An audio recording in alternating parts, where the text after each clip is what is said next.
Incredible matchmaking, incredible storytelling. Oh, you had to come here. All these fighters that step in here are warriors, and I have my respect. And I'm into this game, yeah. We'll be into this, yeah. And we arrive here in the Maverick Center here in Salt Rock City. What a night it is going to be. Historic indeed for BKFC's 56. Whoever's the king of irons right here, this is going to be a great fight.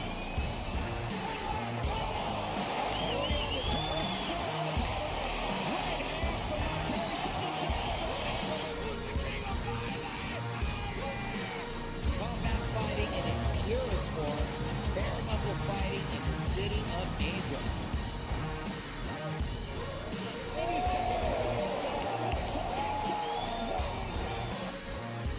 We've got the biggest announcement in the BKFC history we're about to make, so let's make that announcement. What's up, Knucklemania? The notorious Conor McGregor here. Ladies and gentlemen, the huge announcement that I have for you today. Conor McGregor, myself, and McGregor Sports and Entertainment is now an owner of Bare Knuckle Fighting Championship.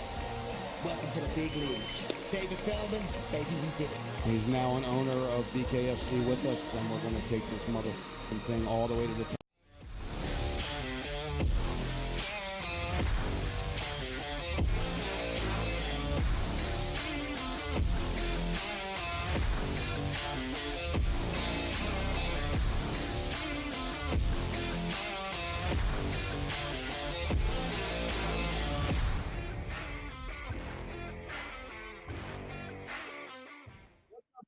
This is in-game live primetime here on SportsGrid. Great to be with you. Thanks for watching. If you are listening on Sirius XM channel 159, we appreciate you there as well. Here with you for the next 2 hours. We've got some guests on the way, a lot of baseball to talk about, and there is no one I'd rather be with right now, in part because he's here, than Dave Sharapan.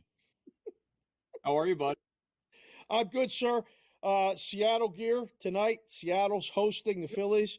First time for a 4-game losing streak for them all season. So went with the Seattle stuff because I like the woo. I was encouraging you. You went Navy, Blazer. I mean, we could go somewhat kind of mixed match, whatever. This combination works.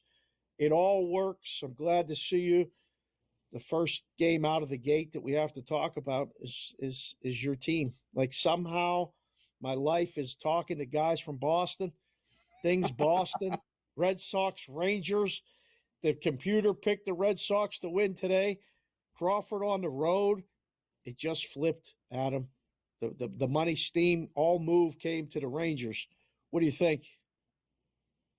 Well, I think a couple of things. One, I think that we were destined to be together tonight because Ken Griffey Jr., my favorite player of all time, I got a signed bat by him right over here. You can't see it. It's off screen, but I'm a big Griffey guy. I wish I was wearing just as nice a jersey as you are right now. So I'm all about it. As far as, you working with Boston guys all the time, my friend, there's an expression. It's the life we chose. That is the life you chose, Bostonian versus the book, and all that time that you spend with Peralta. Yeah, now you're stuck with me for a couple hours. How do you not like the Red Sox tonight? And I realized that, you talked about the money steaming. We see it on the board right there. Some of the stats, facts, and figures in this matchup. Cutter Crawford, Urena on the other side. Two guys that, generally speaking, have pitched pretty well this year, both sub-4 ERAs, which in 2024, may as well just automatically make you an all-star at this point in time. The Red Sox it's basically a pick 'em this game. You're getting minus money whichever side you go to. I am inclined to go with the road team here, starting off this trip, the Red Sox. I just think that ultimately they're hitting the ball a little bit better than the Rangers are right now. I fully recognize that the Red Sox bullpen has been questionable at best, and so certainly if Cutter Crawford can't give you a good 6-7 strong innings, you are setting yourselves up for trouble at that point in time with a Rangers lineup that is capable on the other side. But ultimately, and I wouldn't make a big investment in this, but I would go with the Red Sox money line in this one. I do like the under in this game, though. And part of that, Dave, maybe comes back to the pitching matchup, obviously. I don't think we're getting a boatload of runs in this one. No real strong opinion about the total. My lean is to the Red Sox as well, though. Strictly based on a starting pitching. So to kind of eliminate the bullpen, which is definitely an issue. Maybe Red Sox first 5 would be another way to look at this. And Red Sox team total over. That's another look that I think is worthy in this one. Astros Rays, another one coming up right now. My goodness, you get Kikuchi making his debut for the Astros. No surprise to the Rays. I'm sure I didn't go back and look, but I'm sure the Rays have seen him. I love when the pitcher crosses over the league and, goes to the other league, and hopefully the team didn't see him, but now with interleague you do. My lean, and it seems so obvious, is to the Astros here. I really, I don't want to make it. I mean, does this look too easy? There's sometimes you're sitting in a book and you're like, why is this only minus 150? What am I missing? I feel like it should be minus 180, right? No, I agree with you. I am already invested in the Astros, both the full game money line and the first 5 money line. I like Houston in this one. I just think ultimately, as good as Baz has been in keeping the Rays in games, it's not going to be a long leash. He doesn't have this, huge pitch count. He's not going to be out there that long. In some cases, it feels like you're lucky if you get 5 innings out of him. Kikuchi is not great by any means. I mean, he's got an ERA pushing 5, but I do believe in this a little narrative street, but I do believe in that new home, new location bump. I tend to think more highly of guys and how they're going to respond after they get dealt and get thrust into, you hope a better situation, a pennant chase, a playoff chase, wild card, whatever it may be.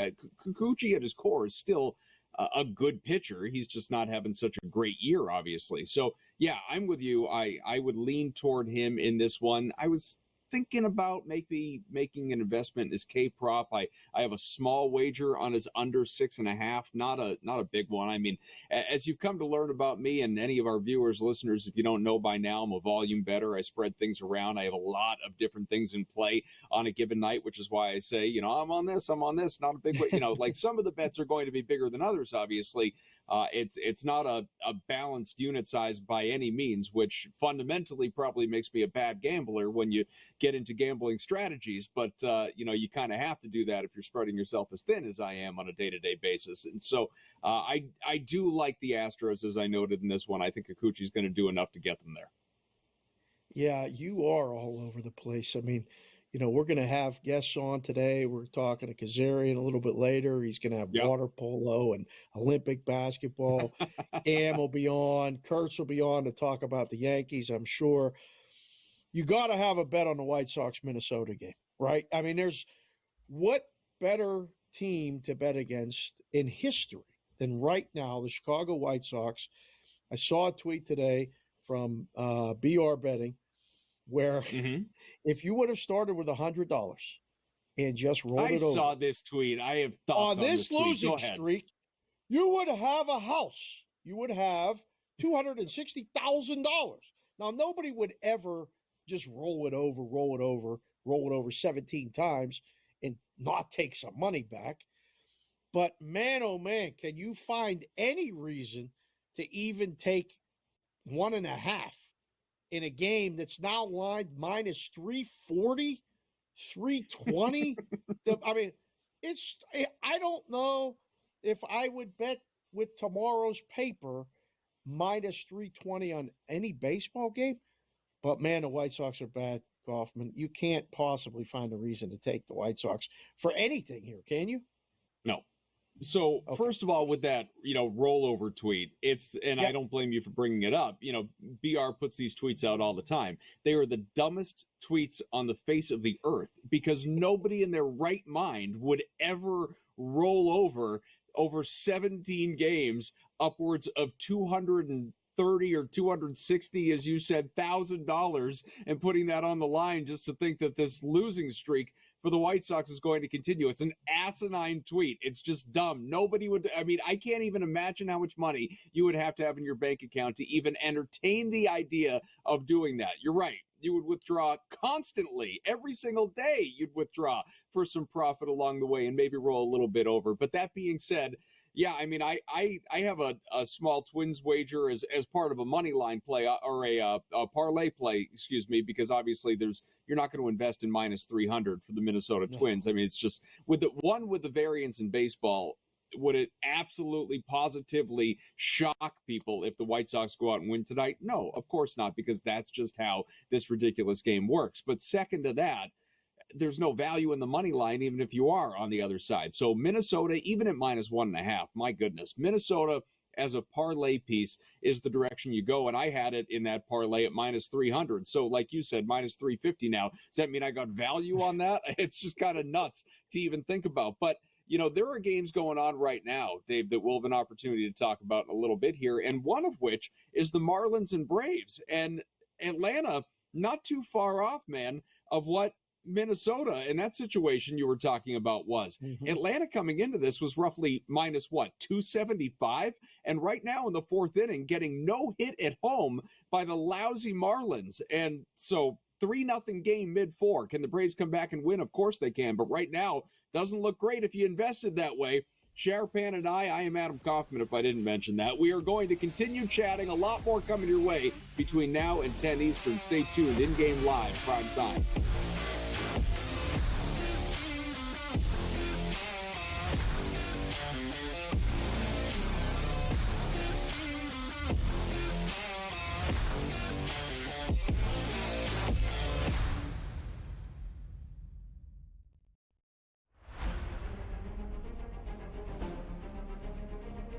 Recently, I feel like I'm not doing anything wrong. I'm not making bad swings. I don't feel like I'm making terrible decisions, and just had got a little bit of a streak of bad luck on par fives.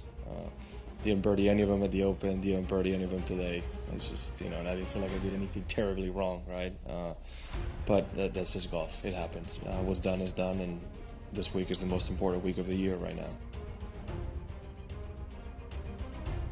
He lands it pin high, he's going to be off over the pin position and leave himself a tough putt there. That should bite now. He didn't like it by the looks of it, but he'll love it when he sees it. Just get this before that bunker. Put himself in a good position. Just a tiny little baby fade, ideally placed to tie the lead at 16.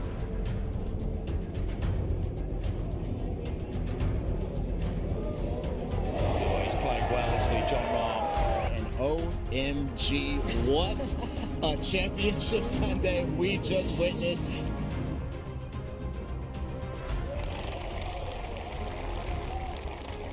Right, selfishly, you always want to get that done, but you don't want to see a teammate and a good friend missing a putt for that happening for me. The Live Golf League delivers every single event, doesn't it? I mean, what an incredible finish there. You know what, Tyrrell Hatton, I feel for him. He's been playing beautiful golf. In fact, since Miami, he's been the best player in our league based on the strokes gained metric. I'm really happy that I had my first Live Golf win. Now that Kelly and the kids are watching, just knowing that I'm bringing the trophy home for them, it feels good to say that it's coming home.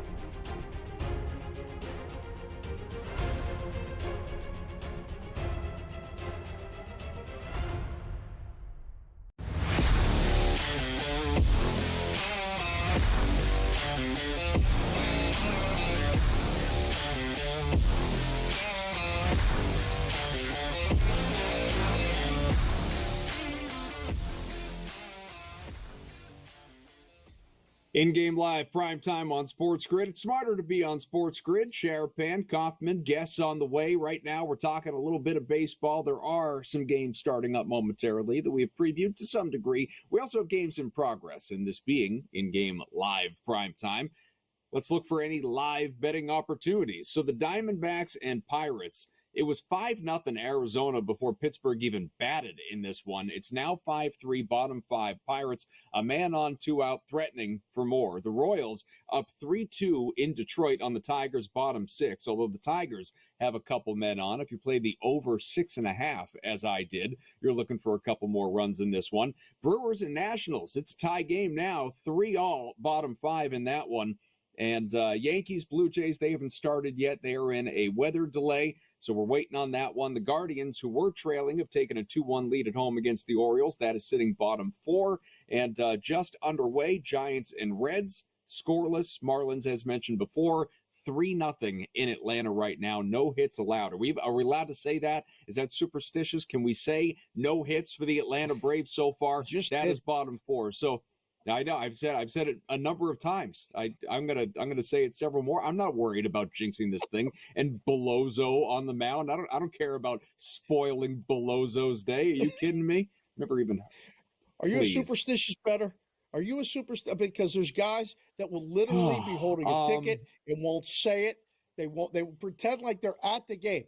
It's so funny. They'll get up.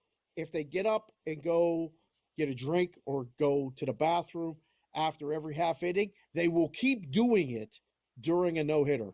I've seen it. Now, I'm superstitious. Sure. When I coached the kids in the softball and like we're at a baseball game, I went to the game when Skeens was pitching a no-hitter and Peralt kept saying it and I kept walking away from him. I'm like, would you please stop? And he's like, doesn't matter what I say. It's not jinxing anything. Are you a superstitious gambler? So not in exactly the way that you're talking about. If I have the ticket, I'll talk about the ticket. I don't care about that. I would say the superstition as it relates to gambling that I probably personally follow the most is if I am invested in a game, like a bigger investment, not just like, I got a few bucks on this one. If I have a bigger investment in the game, I probably will not watch. Because I feel like when I am, things go sideways. And so I need to walk away, do something else, and pretend it's not even on. That's how I stay in a more even keel, level-headed sort of way. Score? Like, are you looking at the phone and checking the score? What are you doing? Are you pretending like it's not going on? No, I mean, I'll check in on it for sure. I mean, not obsessively, not like every 2 seconds. Oh my God. But every whatever, like a half hour. All right, let's see what's because if otherwise, just like if out of baseball, we're talking like a pitch by pitch, I would be stressed out of my mind. I am not built. I am not well equipped mentally for this gambling thing. Now, I am a degenerate. I do it, obviously, and I love it. And I talk about it and all of that. But the nerves of it, I can't just like if I'm sitting and I have whatever. I mean, everyone's unit size is different. Their bankroll allotment is different. So, for you out there or for you, Dave, picture it being a, whatever your normal unit size is and then like 5x it.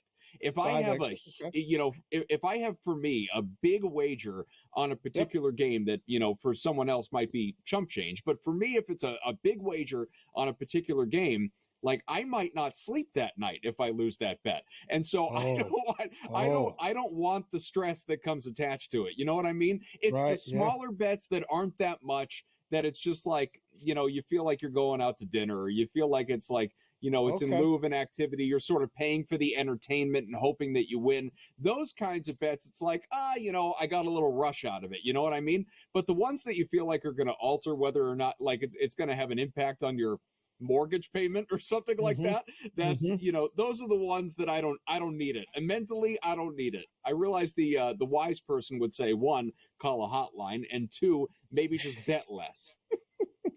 Either or, I call it coming out of retirement. Like, there's ways that we did this before the kids and, there was a way you do it now when you're responsible and everybody should gamble responsibly, whatever your unit size is. Bankroll management is crucial to surviving this whole game.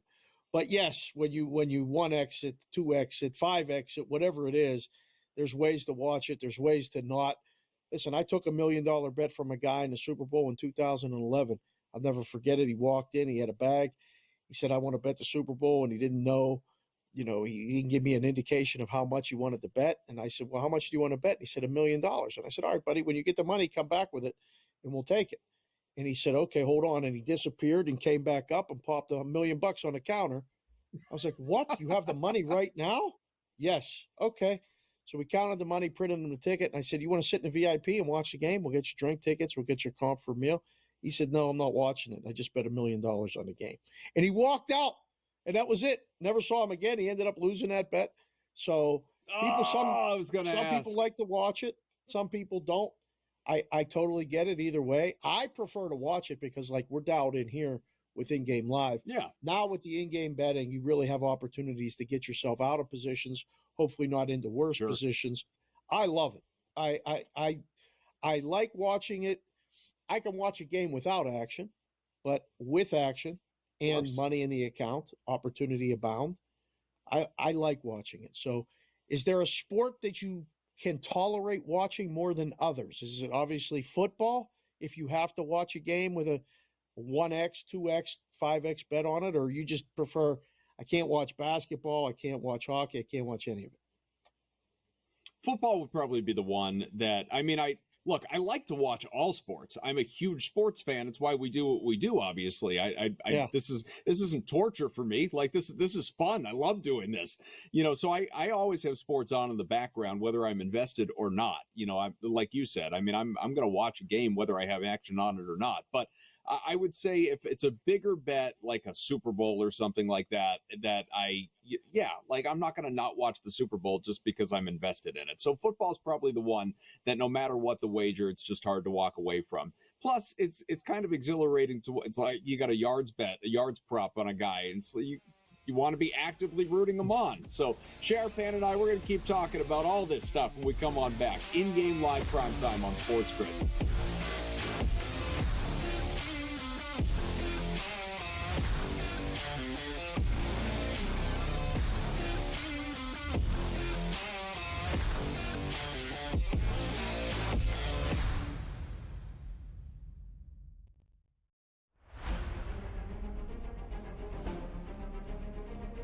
Recently, I feel like I'm not doing anything wrong. I'm not making bad swings. I don't feel like I'm making terrible decisions, and just had got a little bit of a streak of bad luck on par fives. Didn't birdie any of them at the Open, didn't birdie any of them today. It's just, and I didn't feel like I did anything terribly wrong, right? But that's just golf. It happens. What's done is done, and this week is the most important week of the year right now. He lands it pin high, he's going to be off over the pin position and leave himself a tough putt there. That should bite now. He didn't like it by the looks of it, but he'll love it when he sees it. Just get this before that bunker. Put himself in a good position. Just a tiny little baby fade, ideally placed to tie the lead at 16.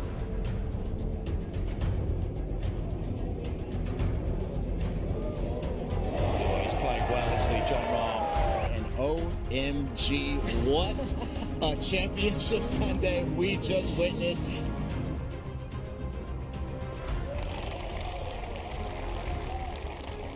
Right, selfishly, you always want to get that done, but you don't want to see a teammate and a good friend missing a putt for that happening for me.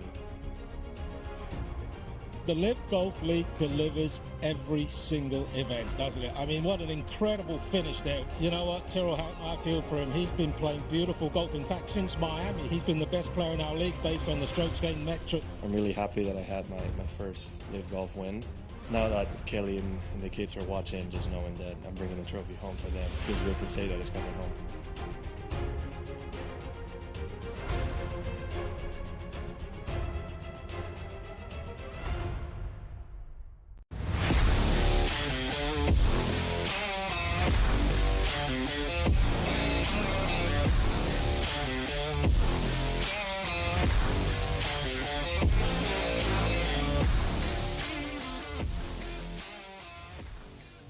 In-game live primetime on SportsGrid. Dave Sharapan, Adam Kaufman. We were just talking about, just the process of betting, really, and wagering and unit sizes and betting responsibly and will you watch, won't you watch, gambling superstitions, all that good stuff. But something that Dave said in there that caught my attention because I think he brings up a very good point that it's common knowledge, but I'm still not sure that it's something that we really harp on enough, especially in the moment of shows like this where so many games are on live. If you have a pre-game bet, I'll just use an example. Looking at the games that are on right now, I'm invested in the Braves. Hell, I'm invested in the Braves run line.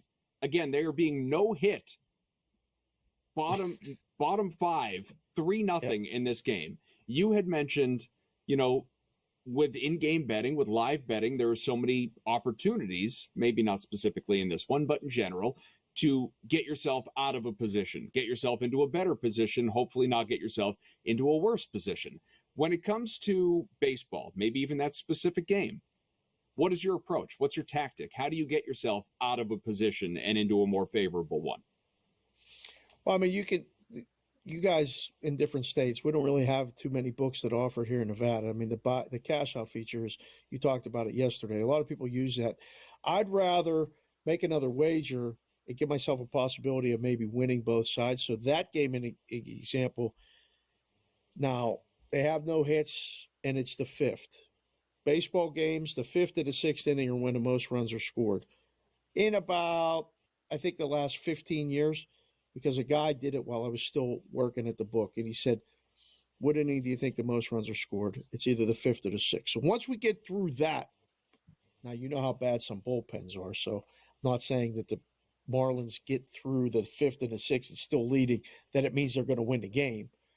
But now, if you've laid the Braves minus 250, 280, whatever it is, and you take them plus a run and a half, let me see, I hit refresh, plus a run and a half, plus 160, or...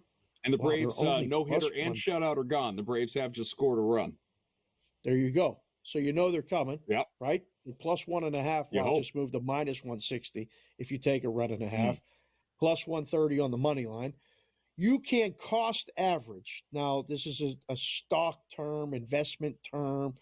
You cost average your price down, right? If you buy a stock at 10 and it drops to 8 and you buy it again, same unit, one unit at 10, one unit at 8, now your average price is 9. So you've cost average the price down. If you still believe in that side, you can do that. So you actually improve your price on the Braves as they come back, if they come back. Now, a lot of times the term for that is chasing in gambling. Yeah. You don't want to chase your losses. You don't want to do that. And you can absolutely end up doing that. So I think you got to be careful. It works better when the dog, when you have a bet on the favorite and they get out to a lead and then the dog price gets better. Now your middle opportunity gets better. We talked about it last night. The football. Houston got out to a big lead. You could have got the Bears plus 13 at one point. And it didn't matter because the game got rained out. I mean, we were all over it. We were talking about it here yesterday. When's the last time you had a football game rained out or postponed, Adam? Do you remember? Can I vent? Well, actually, it's funny you bring that up because I was wondering that myself when it happened. And actually, the Patriots in the preseason last year had a similar situation where they had a game called by weather in the third quarter. I'd completely forgotten about it until I looked it up, but it actually happened just last year. But what I wanted to vent about in this minute that we have, and forgive me if you caught me an hour or plus ago on Game Time Decisions when I was talking with Joe, because I already kind of did a little bit of this, but maybe on the other side or later on, we can get your opinion of this as someone who has worked on the other side of the window. I want your opinion. I mentioned a number of times that I like the Texans money line. And obviously the game gets voided because it ends late in the third quarter based on the weather and games, house rules, all these books, games need to be played 55 minutes for it to officially count. Money gets voided, gets refunded. Fine. Like if you're on the Bears, that's unfortunate. If you're on the Texans, you benefit. What I don't get, my problem here is that's not decided. The total was decided, Dave.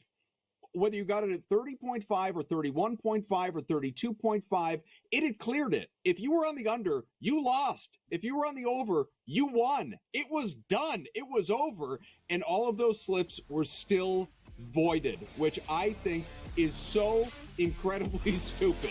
We're going to come back. I want Dave's opinion on that. I also want Zeri.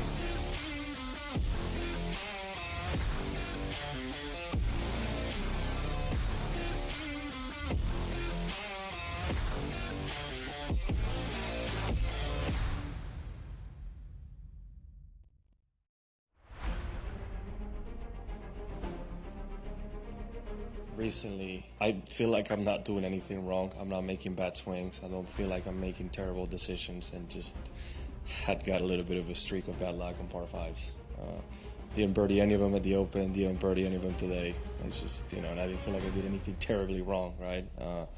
But that's just golf. It happens. What's done is done, and this week is the most important week of the year right now. He lands it pin high, he's going to be off over the pin position and leave himself a tough putt there. That should bite now. He didn't like it by the looks of it, but he'll love it when he sees it. Just get this before that bunker. Put himself in a good position. Just a tiny little baby fade, ideally placed to tie the lead at 16.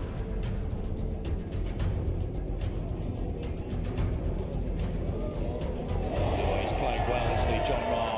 And OMG, what a championship Sunday we just witnessed.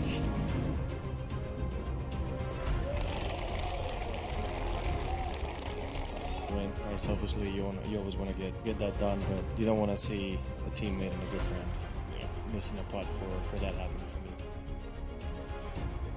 The Live Golf League delivers every single event, doesn't it? I mean, what an incredible finish there. You know what, Tyrrell Hatton, I feel for him. He's been playing beautiful golf. In fact, since Miami, he's been the best player in our league based on the strokes gained metric. I'm really happy that I had my first Live Golf win. Now that Kelly and the kids are watching, just knowing that I'm bringing the trophy home for them, it feels good to say that it's coming home.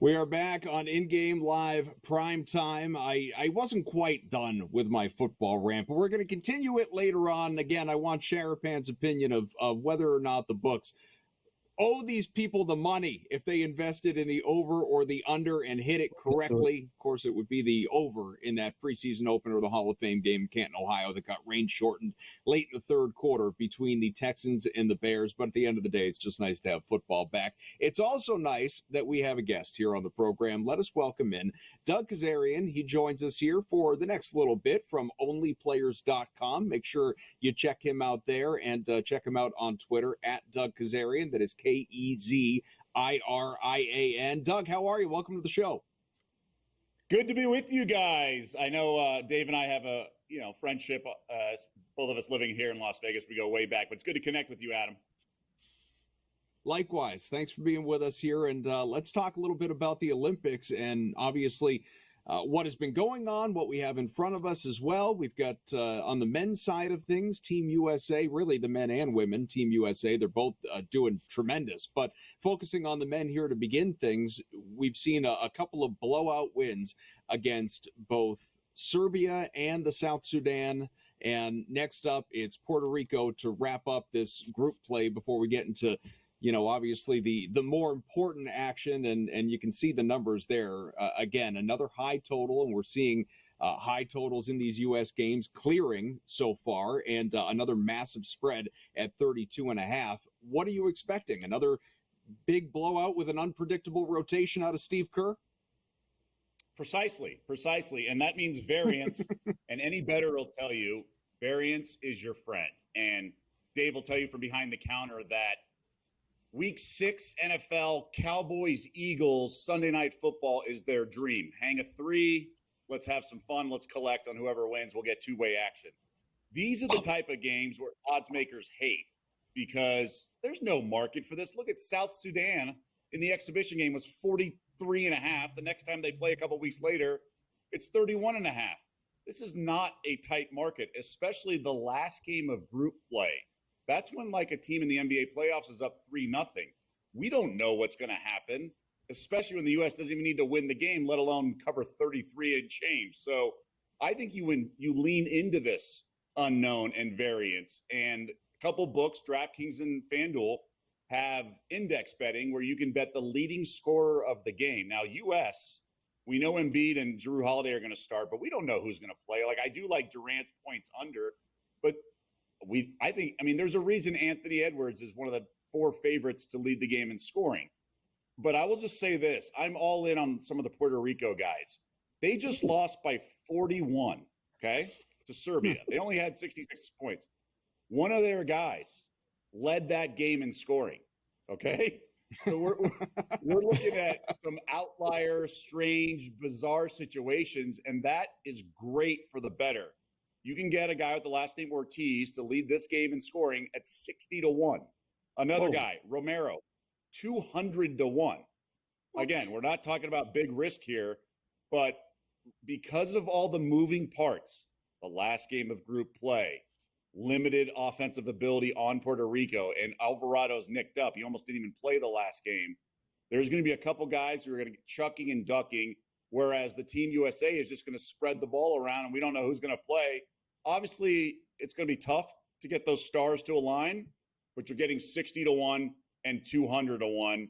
On top of that, FanDuel, so that those bets are on DraftKings, and they list a bunch of guys. Like Romero's off the bench for Puerto Rico. But FanDuel in this index bet only has, I would say, 11 guys. So you can actually bet Anthony Edwards in that index.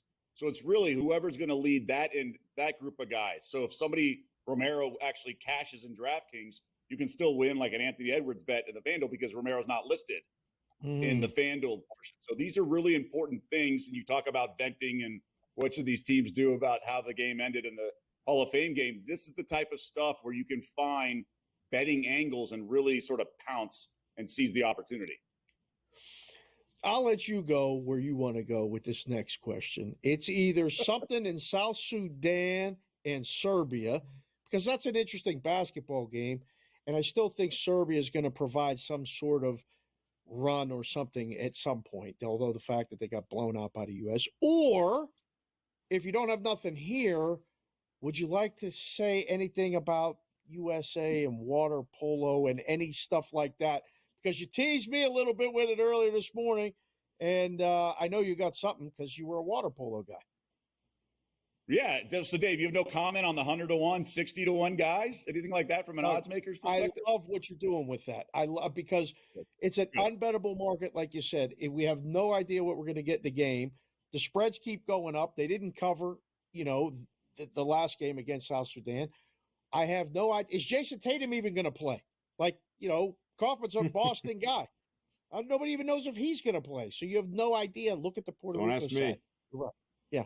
Right. And that's the thing with the house always wins, right? But that's when there's clean math in the casino with the craps table, the roulette wheel, things like this. This is not one of those situations. So I would wrap your heads around it and lean into it. No one knows what's going to go on. All right.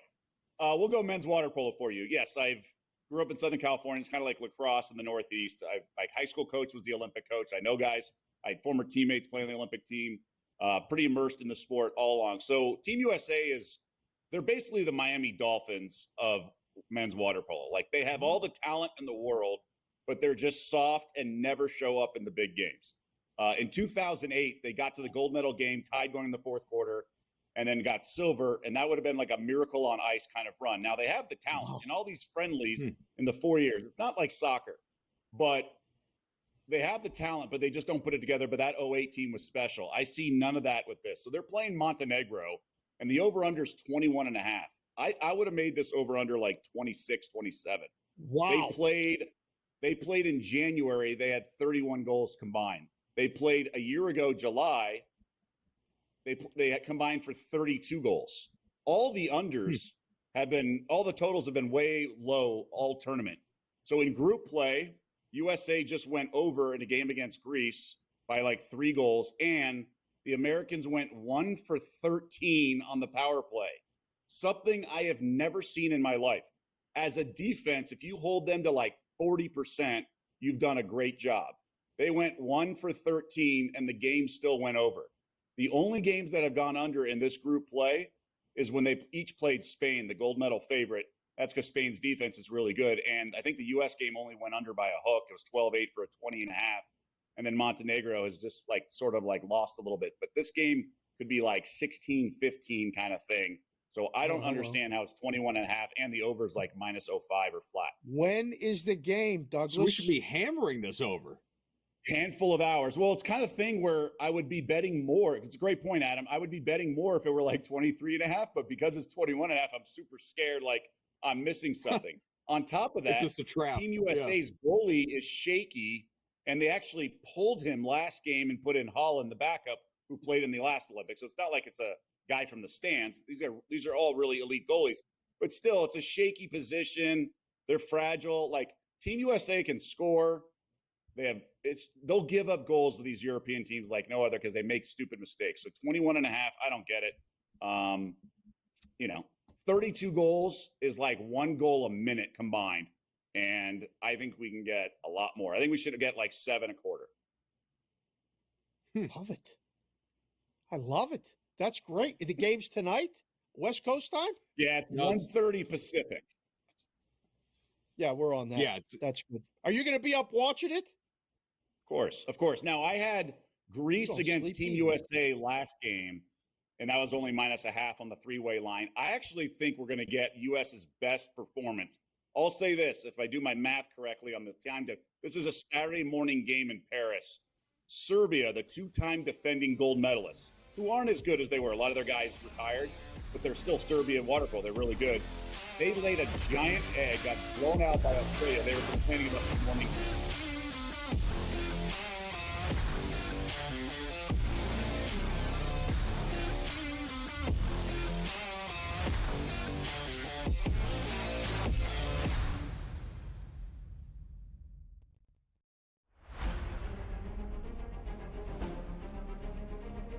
Recently, I feel like I'm not doing anything wrong. I'm not making bad swings. I don't feel like I'm making terrible decisions, and just had got a little bit of a streak of bad luck on par fives. Didn't birdie any of them at the Open, didn't birdie any of them today. It's just, and I didn't feel like I did anything terribly wrong, right? But that's just golf. It happens. What's done is done, and this week is the most important week of the year right now. He lands it pin high, he's going to be off over the pin position and leave himself a tough putt there. That should bite now. He didn't like it by the looks of it, but he'll love it when he sees it. Just get this before that bunker. Put himself in a good position. Just a tiny little baby fade, ideally placed. To tie the lead at 16.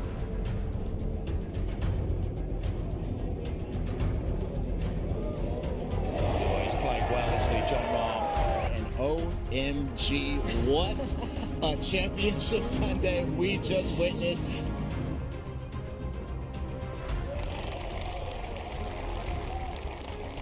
Right, selfishly, you always want to get that done, but you don't want to see a teammate and a good friend missing a putt for that happening for me.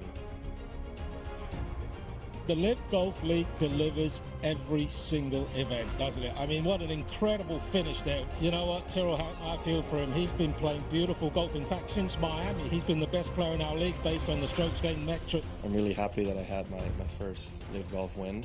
Now that Kelly and the kids are watching, just knowing that I'm bringing the trophy home for them, it feels good to say that it's coming home.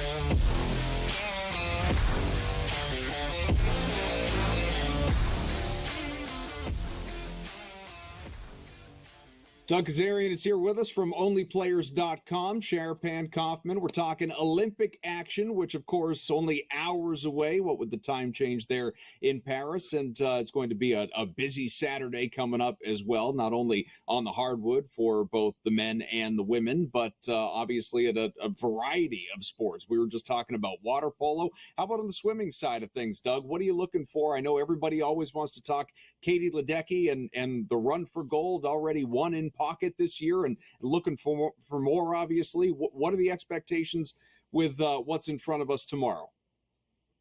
Yeah, by now we've all seen the images of her swimming, touching the wall with no one even on the TV screen.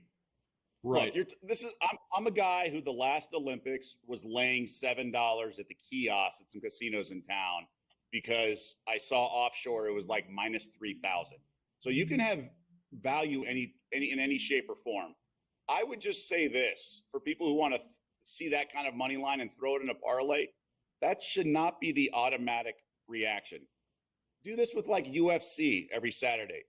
Go do a 3-leg parlay and then take your minus 900 or minus 400 out of it and then see what it pays. And then ask yourself, is it really worth it? Now, obviously UFC has many more upsets than this kind of swimming, but putting that kind of leg in a parlay doesn't do a whole lot. So I would just caution people across the way with baseball. I know that everybody's fading the White Sox right now. Just be careful doing that. Now, obviously $3 is a lot different than what Ledecky is. But the reason I go about that is because there could be curveballs in swimming this year. Pat Forty of Yahoo Sports wrote an excellent article explaining the disruption this year in swimming. And what that means is the swimming pool is not as deep this year as these are used to training. So it's like 2.2 meters when they're used to 2.5. So it's a simple like surface area physics, chemistry thing. Physics, I think. If you're in a bathtub and you take one stroke, there's going to be more waves than if you took a stroke in like a large swimming pool. So with cameras at the bottom of the pool and not as deep, it's choppier waters. And what's been happening about halfway through all the events, the swimmer that's leading on the last turn hasn't always been winning.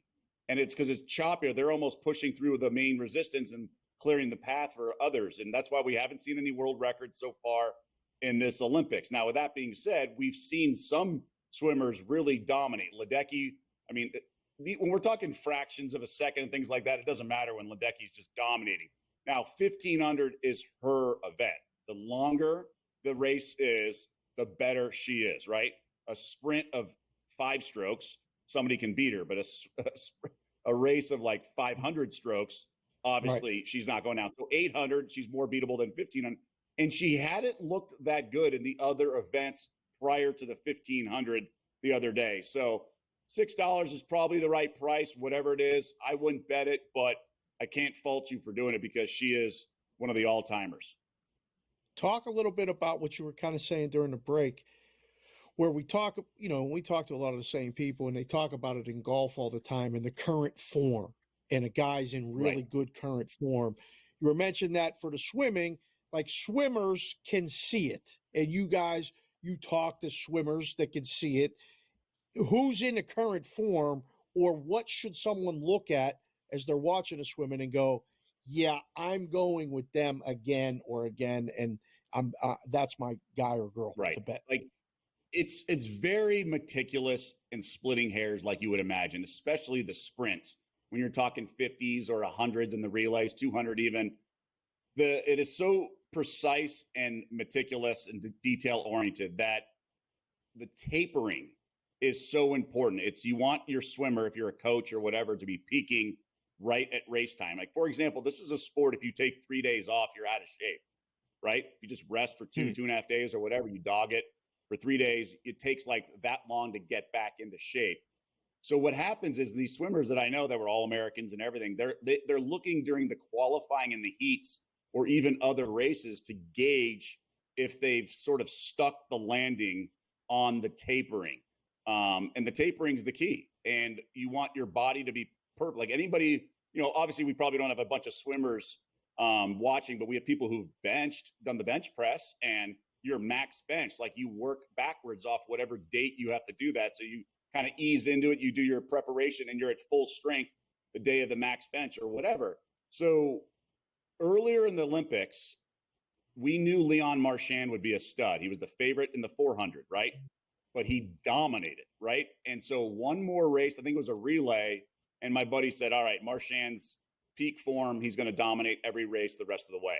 And at the time, in the 200 IM, which was this afternoon, he was even money. Now, he went off at like minus 400, minus 500, because people started to realize Marchand's not only the real deal because he's only 22, but he's in peak form, and he's a sort of a bet-on team. We talk about bet-on teams or fade teams. He was bet on spot, and that's how you can tell, the people who know, Whereas, and you know this, Dave, like Olympics rolls around, it's not like, well, we got to get a swimming expert in here to help us with the lines. It's like, hey, Johnny, you got swimming this year.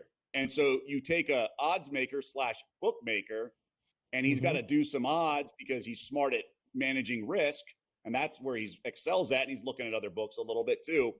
And then you just sort of kind of balance the budget, so to speak. But these are not swimming experts who are making these odds. And a lot of times you're looking at the world championships from last summer, things along those lines. But the elite swimmers aren't tapering for those events because they know they're going to qualify for the Olympics. They're playing the long game. And that's the key here. So that's where you can find some edges in the small markets, right? The one-offs. And that's where these types of events, the Olympics, have opportunity because the odds makers, they're better at bookmaking than they are originating lines for these type of events. Doug, we've got about 30 more seconds. Anything else that you have circled on your wagering calendar, your betting calendar for the Olympics tomorrow? No, I'm checking out. I'm curious to see men's hoops. I think Germany might. I bet them before the tournament 30-1 to win gold. I think head to head, Spain obviously is power rated higher and should be a shorter dog than Germany. But I think Germany has a better chance to win outright because Canada is just 11 NBA guys. They're a JV Team USA team. They play an NBA style, but the international game, the Germany version, has a better chance to win outright, not necessarily cover. Doug Kazarian does a great job over at onlyplayers.com. Love to get you back here soon. Great chat, Doug. Thanks, Dougie. Anytime. Thank you.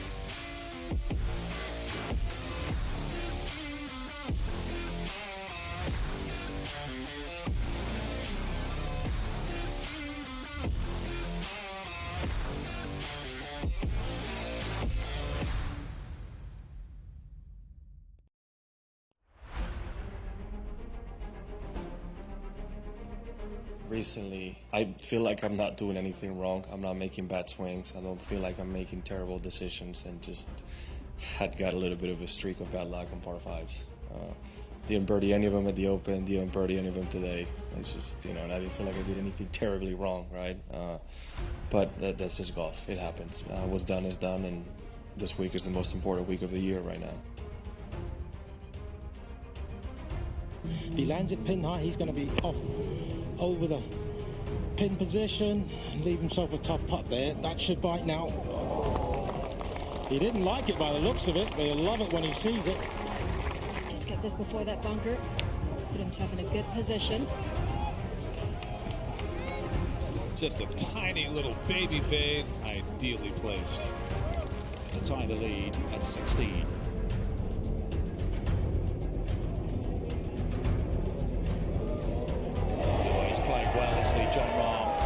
OMG, what a championship Sunday we just witnessed.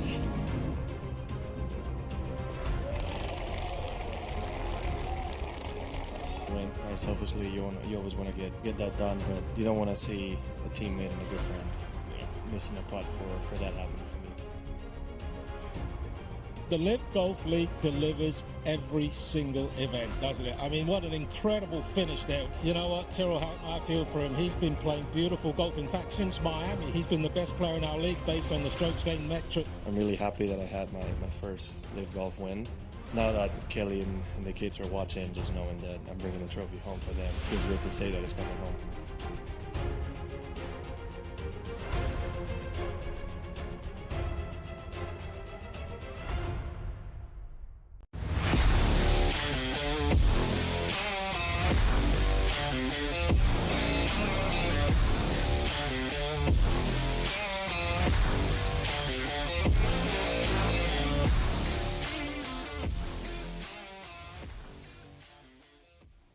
We are back on InGame Live Prime Time. Again, it's smarter to be on SportsGrid. Thanks for being with us. We appreciate you. More guests on the way. We're going to talk with George Kurtz in the next hour, get some MLB thoughts out of him. Cam Stewart will join us before Sports Rage. Again, we just need, this is me being the needy talent, quote unquote, the needy host guy. I need a graphic of just like, Cam's floating head attached to like a pull string doll, So that could be his imaging whenever he comes on. We can just wind him up and let him go as soon as he joins us. It's always fun. Who knows what direction that guy is going to go in. But Sharapan and I, we've got you a few more minutes to close out this hour. And Dave, there has been scoring all over the place on the diamond. I don't know if you were kind of keeping a corner of your eye on it while we were chatting there with Doug, but so the Pirates, your Buccos, have come back from a 5-0 deficit to take a 7-6 lead. Top 7 in that one in Pittsburgh. Royals are clobbering the Tigers. It's 9-2 right now, middle of the 8th. 6-3, the Brewers now doubling up the Nationals after it was tied at 3. That is top 7.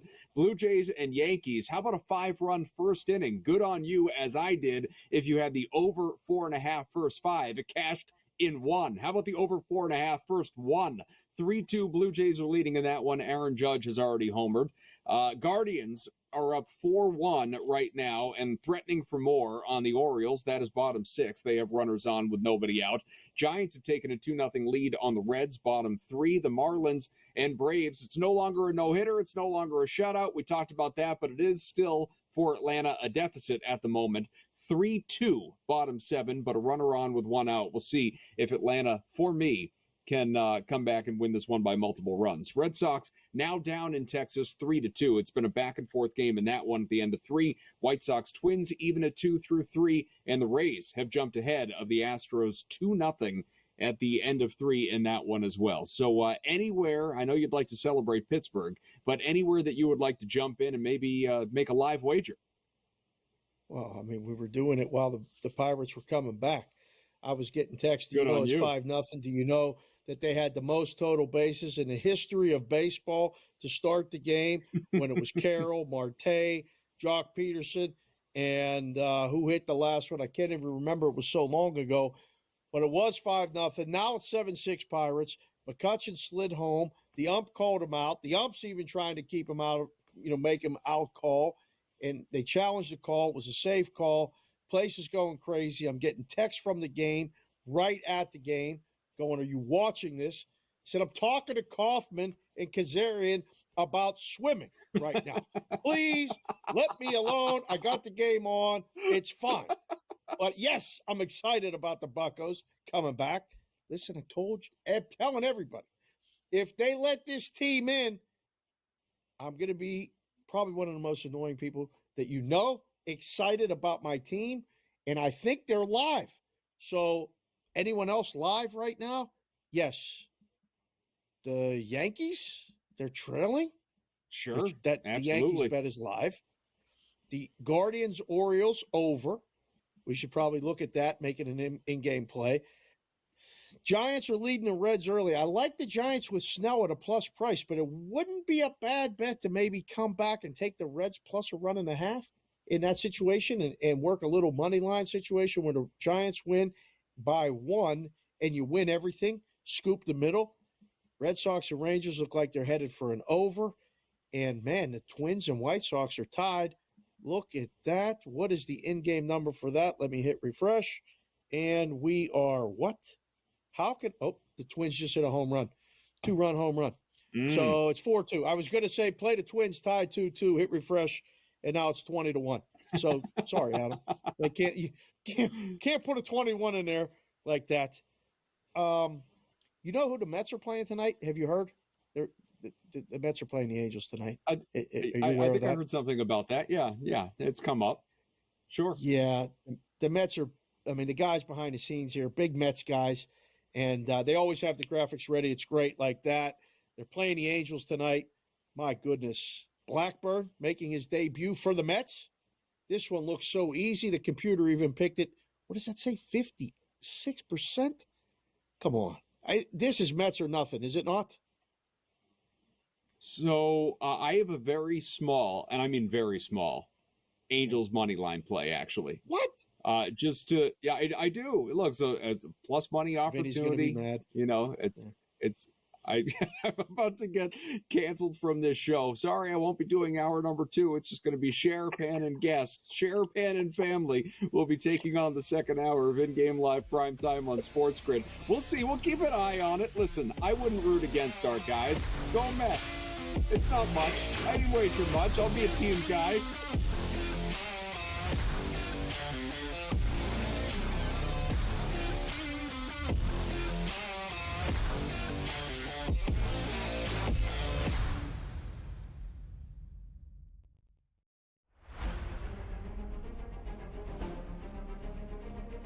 Recently, I feel like I'm not doing anything wrong. I'm not making bad swings. I don't feel like I'm making terrible decisions, and just had got a little bit of a streak of bad luck on par fives. Didn't birdie any of them at the Open, didn't birdie any of them today. It's just, and I didn't feel like I did anything terribly wrong, right? But that's just golf. It happens. What's done is done, and this week is the most important week of the year right now. He lands it pin high, he's going to be off over the pin position and leave himself a tough putt there. That should bite now. He didn't like it by the looks of it, but he'll love it when he sees it. Just get this before that bunker. Put himself in a good position. Just a tiny little baby fade, ideally placed to tie the lead at 16.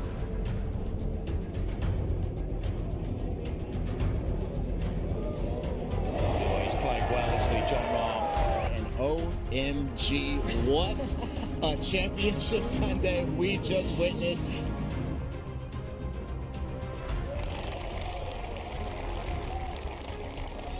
Selfishly, you always want to get that done, but you don't want to see a teammate and a good friend missing a putt for that happening for me. The Live Golf League delivers every single event, doesn't it? I mean, what an incredible finish there. You know what, Tyrrell Hatton, I feel for him. He's been playing beautiful golf. In fact, since Miami, he's been the best player in our league based on the strokes gained metric. I'm really happy that I had my first Live Golf win. Now that Kelly and the kids are watching, just knowing that I'm bringing the trophy home for them, it feels good to say that it's coming home.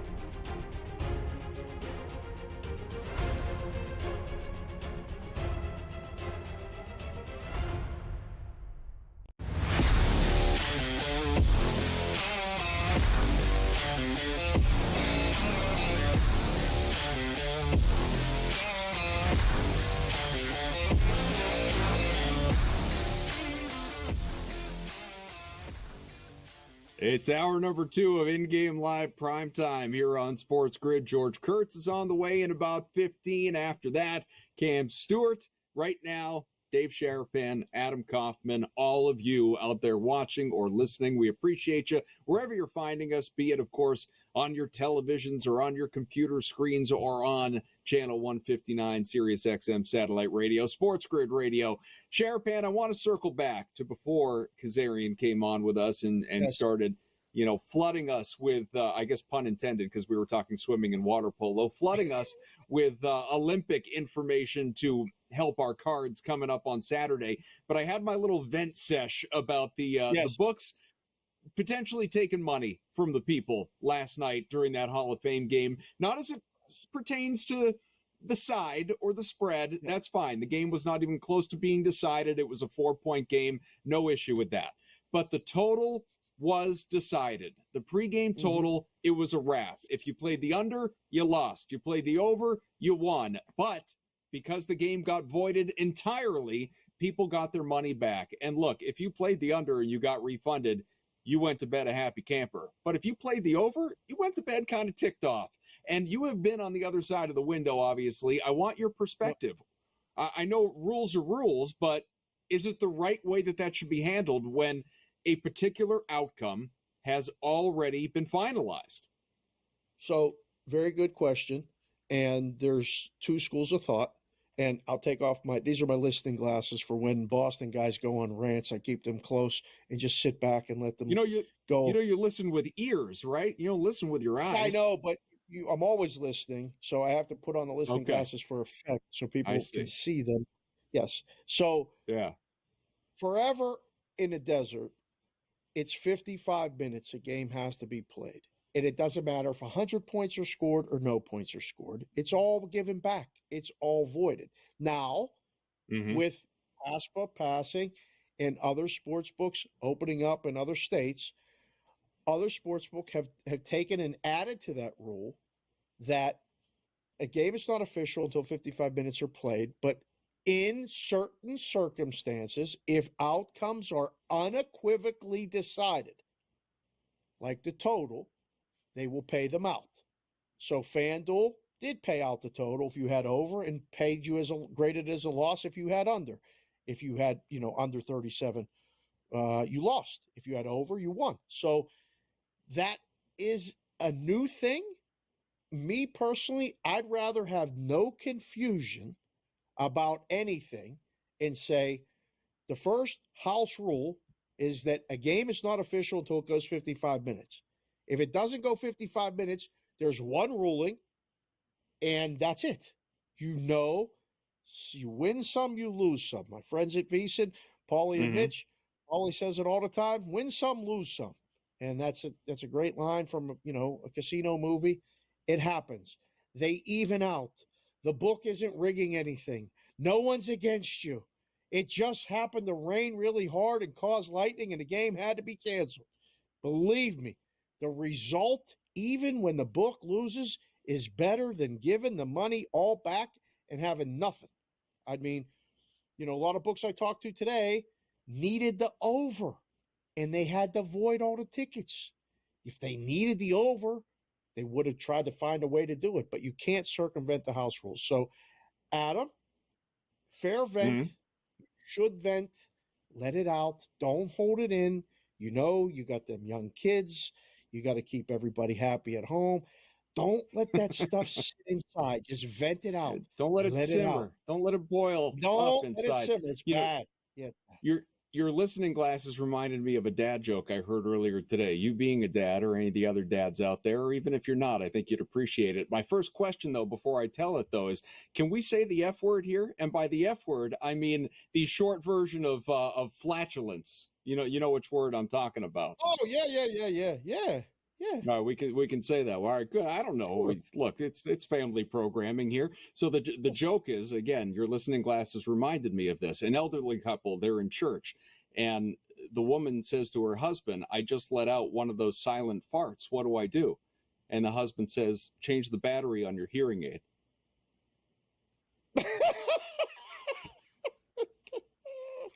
Yeah. Took him a second, but he got there.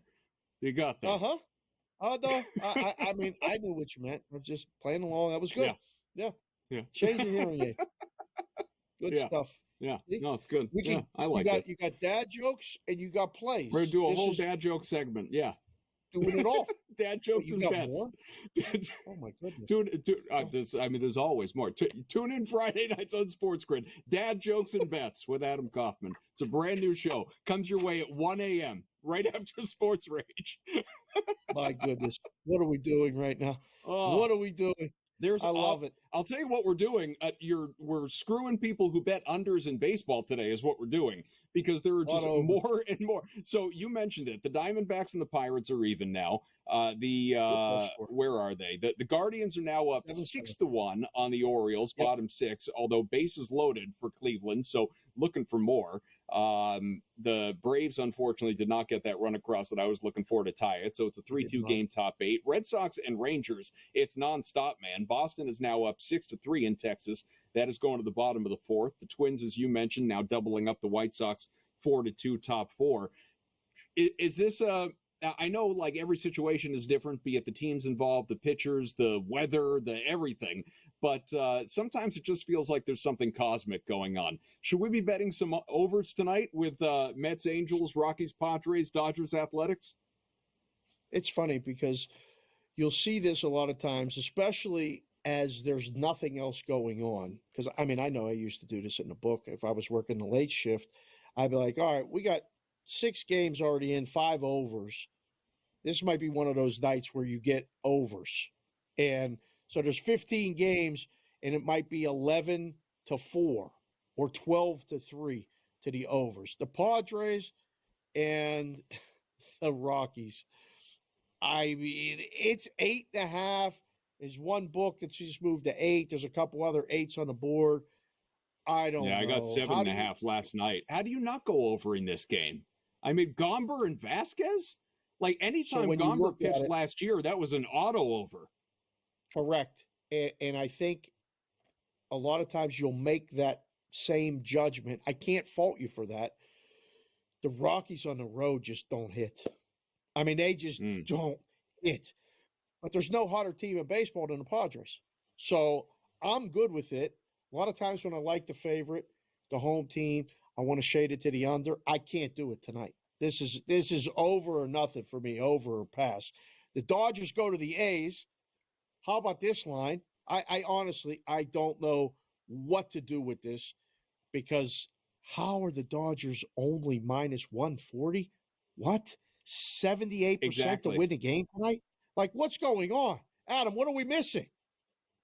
Now, are they still minus 140? Because I was looking earlier and I was seeing minus 155s out there. And I understand it depends where you look. Lines are different book to book. I'm looking right now to see where things. Yeah, I'm seeing something right around minus 145. Yeah, so yeah, it's Dodgers are one of my favorite plays of the night, and Padres money line as well. And obviously, you're not getting quite the same value there. That's nearly a 2-1 favorite. But I feel like I'm missing something. I realize the A's are pesky. They're sneaky.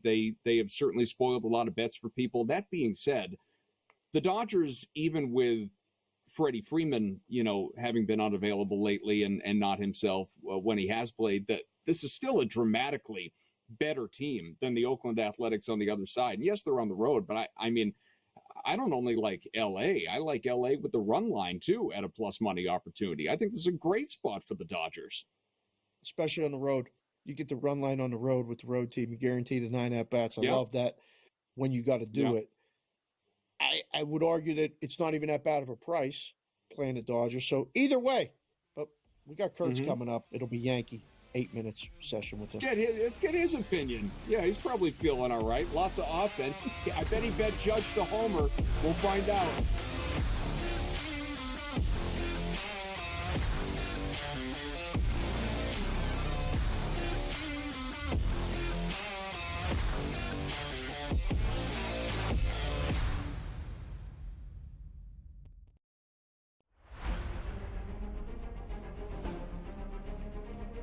Recently, I feel like I'm not doing anything wrong. I'm not making bad swings. I don't feel like I'm making terrible decisions, and just had got a little bit of a streak of bad luck on par fives. Didn't birdie any of them at the Open, didn't birdie any of them today. It's just, and I didn't feel like I did anything terribly wrong, right? But that's just golf. It happens. What's done is done, and this week is the most important week of the year right now. He lands it pin high, he's going to be off over the pin position and leave himself a tough putt there. That should bite now. He didn't like it by the looks of it, but he'll love it when he sees it. Just get this before that bunker. Put himself in a good position. Just a tiny little baby fade, ideally placed to tie the lead at 16.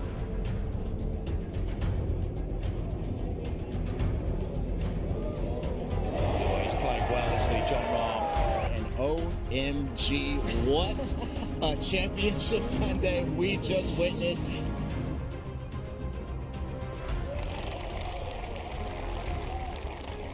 Right, selfishly, you always want to get that done, but you don't want to see a teammate and a good friend missing a putt for that happening for me. The Live Golf League delivers every single event, doesn't it? I mean, what an incredible finish there. You know what, Tyrrell Hatton, I feel for him. He's been playing beautiful golf. In fact, since Miami, he's been the best player in our league based on the strokes gained metric. I'm really happy that I had my first Live Golf win. Now that Kelly and the kids are watching, just knowing that I'm bringing the trophy home for them, it feels good to say that it's coming home.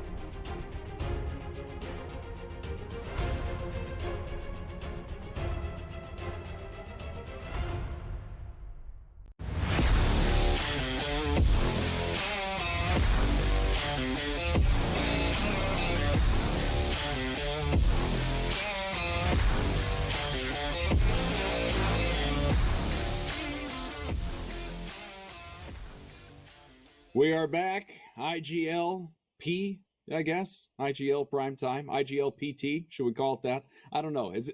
Are we as cool as BATR, betting above the rim? I don't often hear the InGame Live PrimeTime acronym thrown around. It's something I'm trying to start here, Sharapan. How am I doing? Yeah, you're doing good. We inside Thanks. school we call it IGL. It's just IGL, and it stops because but there are so many IGLs. You got all access. Yeah, no, I think we need to distinguish it. It's IGL PT.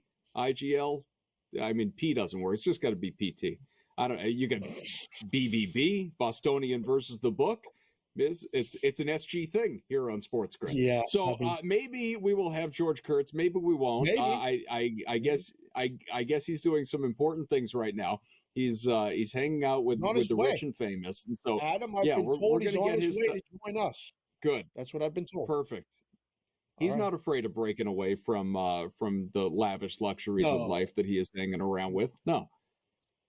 He's going to break it down for us. So I'm eager for it. But before we do have Kurtz, I want to ask you. So, you mentioned some of these night games because I have a boost on MGM that, it expires tomorrow morning. I got to use it. I mean, I guess I don't have to use it, but in my head, I got to use it. And I'm trying to decide exactly how I want to. And I'm already invested in the Dodgers money line. I'm wondering, though, I mean, one, do I double down? Do I put more on it? Or two, with the boost, especially because I can get a better number, Padres money line. I know anything can happen. Again, the Braves are losing right now to the Marlins, but I really see San Diego winning this game tonight. Don't you? Yeah, I do. It's just when Vasquez pitches, it feels like it goes not off the rails all the time. I mean, this one may be a crazy sweat, and I don't know if you're a night owl or not. You're going to stay up late. You don't watch the game anyway. Of course. I'll be up later than you, and you're in Vegas. Really? You're that kind of night owl? Well, now tonight I might be up watching a water polo after Kazarian came in here tonight. I'm hanging up with you, and I'm going to search around. I'll text you when water polo. I'll text you when I'm going to. I'll text you when I'm going to bed. We'll see who's up. That's fine. George Kurtz, right, we'll do that. Jumping in with us. Yeah, no, go ahead though. Before Kurtzy weighs in, we'll get his opinion. But finish your thought on the Padres. No, I like the Padres. I mean, we'll see tonight. It might be one of those crazy sweats where it might be like the Diamondbacks and the Pirates. It might be 3-0, and then it might be 4-3. It might come back 5-4. I feel like that's an over game. So I like taking the Padres in that situation when I feel like I either got Musgrove or somebody else that's going to give me, really good outing. I love the way Cease is pitching right now. So that's the only thing. But Kurtz is here. Kurtz made it. I'm happy Kurtz, that George is here. We heard you. Got to ask him. You were hobnobbing at a country club? That's why you were a little tardy to join us? That's what I was doing. And to let you know how I guess unlucky you are, how lucky I am, just as I'm signing on a flash, a lightning hit, and I lost power for like 30 seconds. So that means the modem rebooted. So it took me a while to get back here. So maybe unlucky for you, unlucky for the Yankees. Baltimore's losing, Atlanta's losing. The lightning should have just hit me at this point. You know what's crazy, it's George? apropos, man. You're a big baseball fan. The natural. You remember when Robert Redford put the ball in the lights? That's what's happened right here. You're the guy. I saw that movie in the theaters. Okay, so Wow. There you go.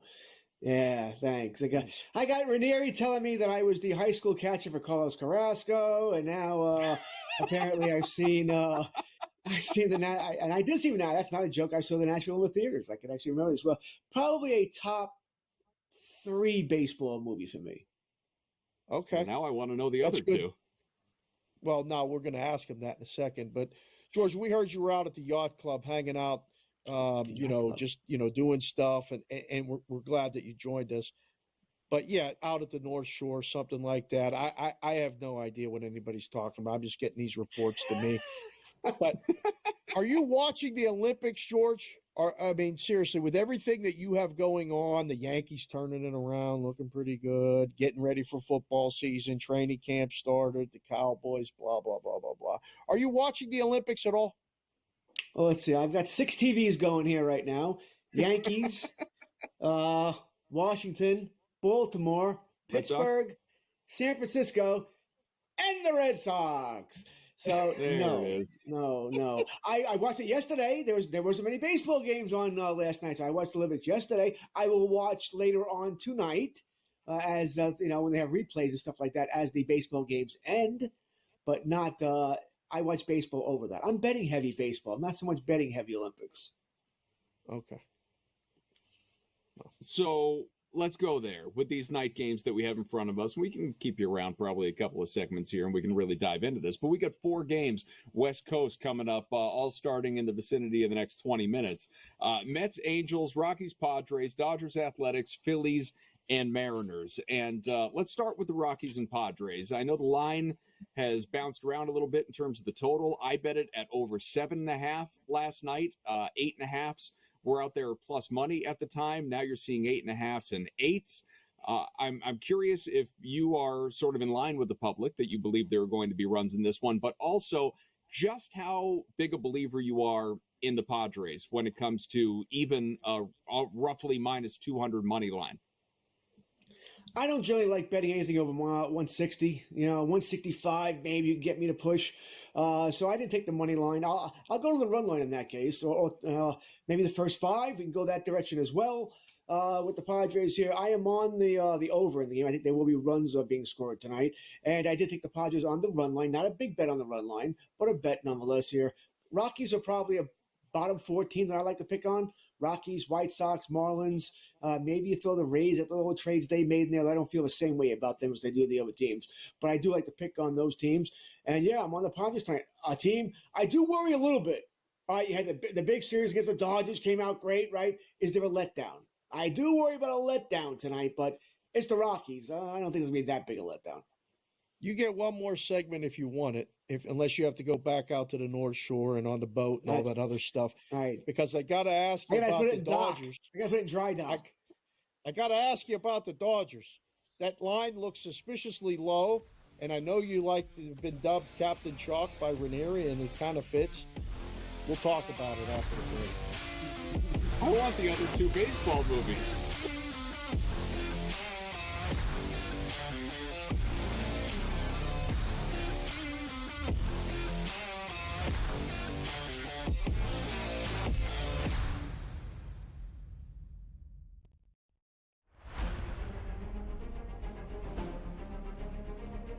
Recently, I feel like I'm not doing anything wrong. I'm not making bad swings. I don't feel like I'm making terrible decisions, and just had got a little bit of a streak of bad luck on par 5s.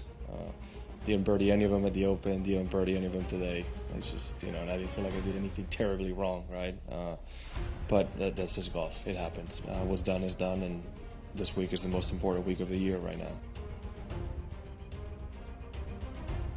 He lands it pin high. He's going to be off over the pin position and leave himself a tough putt there. That should bite now. He didn't like it by the looks of it, but he'll love it when he sees it. Just get this before that bunker. Put himself in a good position. Just a tiny little baby fade, ideally placed to tie the lead at 16.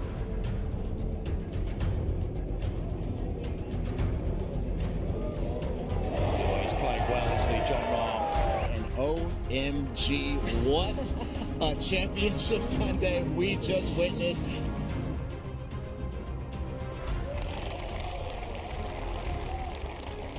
Right, selfishly, you always want to get that done, but you don't want to see a teammate and a good friend missing a putt for that happening for me.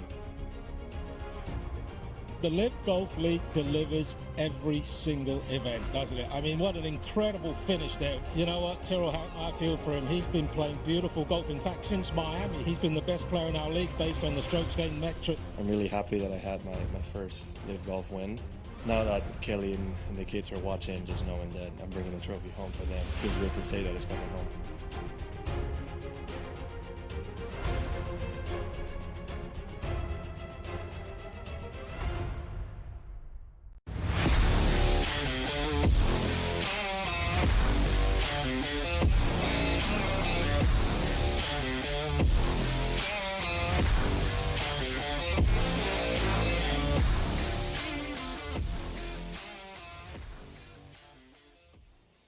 We're here on InGame Live. I was going to say IGL, InGame Live PrimeTime. Sharapan, Kaufman. We got Kurtz. George Kurtz is here with us. Of course, he is always on. Whether you are watching, listening, the man he's just going from program to program on SportsGrid, and it's great to have him here with us talking some baseball. So, Dave, you wanted to ask him about the Dodgers. I don't want to step on your toes. Take it away. Yeah, before we get the before we get the other baseball movies, which I think we're all waiting on the edge of our seat for. I know sure. I am. Adam is for sure. The Dodgers. Now look at what's behind me. Of course I am. Yeah, Adam. We talked about it, and the Dodgers number at Oakland is only minus 140. And you don't get the Dodgers minus 140 too often, let alone against one of the worst teams in the league. And you said during the break, you're like staying away from them. Why? They're not the Dodgers right now, right? Betts gone, right? He'll be back maybe in a couple of weeks. Muncy, I don't know what's good. This guy's on the back of a milk carton with the oblique injury. Freddie Freeman's not going to play for the Dodgers this weekend. Listen, you take those three hitters out of any lineup, they're going to struggle somewhat. And, they're youngsters, Pages, Outman, Lux. They're not really getting the job done here. And teams, I think, are starting to learn, maybe we don't pitch to Ohtani. Okay, maybe just avoid this guy. They won't score many runs on us. Oakland is a bad team, but they're not pathetic. All right, they're not the White Sox. They didn't trade everybody like the Marlins did here. This team has home run hitters. They do hit home runs. Listen, I think the Dodgers win the game. Don't get me wrong. I'm just not putting money on it. All right, the Dodgers are a team. I used to love to bet the run line with the Dodgers. I've stopped doing that now because they aren't that team anymore. Once they get healthy, give me two of those three guys back, and I'll be right there on the Dodgers with you. But for now, I'm avoiding them. Now, we were talking off air, and this, well, I hesitate to call it the last game because, again, they all really start at the same time. But the last one on the board, if you will, is the Phillies and Mariners. And as you said, this could be the game of the night. I was looking at it earlier, and Philly at plus money, or now looking at it even money, I think is a great opportunity. Phillips on the mound, who has pitched really well and obviously very limited opportunity.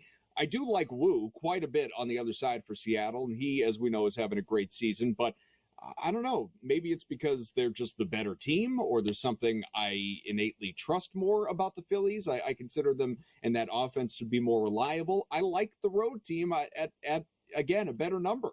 What about you? I agree with you. Phillies are the better team. I think every baseball team during the season is going to hit a lull, right? And I think the Phillies are in that lull right now. Problem is the Mariners have been in an offensive lull all damn season. All right, so I'm on the under. That's an automatic with any Mariner game. I'll take the under until they really start proving me wrong here. I don't care you got Turner, by the way. Yippee. Rosarino, I might care a little bit, but still, yippee. And you don't have Julio Rodriguez back yet, so I'm not worried about them scoring a bunch of runs here. We'll see what Phillips can do. He's been a little surprised for the Philadelphia. Maybe taking that West Coast trip wakes them up a little bit. Right, they got swept by the Yankees. Okay, the Yankees got hot, so maybe bad timing there. Wu, I think, will keep the game in check. I think this is a close game. I think it's a blowout either way. This smells like 4-3, somewhere around there. You just take your chances. But I'm with you. I'm taking the Phillies. I feel better on the under. You got like a minute left. We need to know these two other movies. I mean, you said, you said it was... The Natural is a top 3 movie for him. Right. You should be able to get one. You won't get the other one. Field of Dreams. Field of Dreams. Field of Dreams is probably 4. All right, that just misses. Wow. Major League. There's one. That's number 1. Okay. Love Major League. Funny movie. Mr. 3000. You'll never get the other one. The other one is an HBO movie from probably the early 90s, late 80s. It starred William Peterson before he was William Peterson. Before he was Gil Grissom. Long Gone. It's about the minor leagues, the St. Louis Cardinals minor leagues. Wow. I don't even know it. I consider myself something of a movie guy. Yeah. Do yourself a favor. Watch that one. George, you went deep. That was a big pull.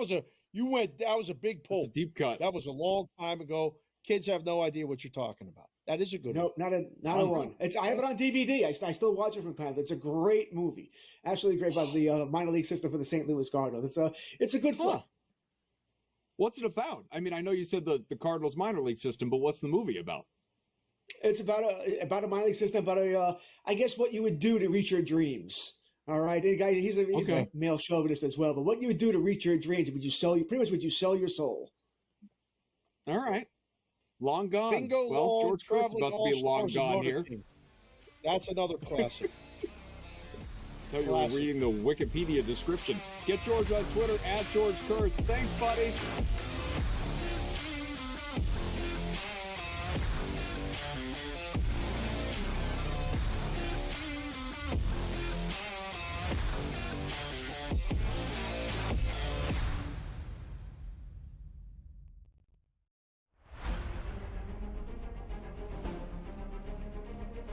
Recently, I feel like I'm not doing anything wrong. I'm not making bad swings. I don't feel like I'm making terrible decisions, and just had got a little bit of a streak of bad luck on par fives. Didn't birdie any of them at the Open, didn't birdie any of them today. It's just, and I didn't feel like I did anything terribly wrong, right? But that's just golf. It happens. What's done is done, and this week is the most important week of the year right now. He lands it pin high, he's going to be off over the pin position and leave himself a tough putt there. That should bite now. He didn't like it by the looks of it, but he'll love it when he sees it. Just get this before that bunker. Put himself in a good position. Just a tiny little baby fade, ideally placed to tie the lead at 16.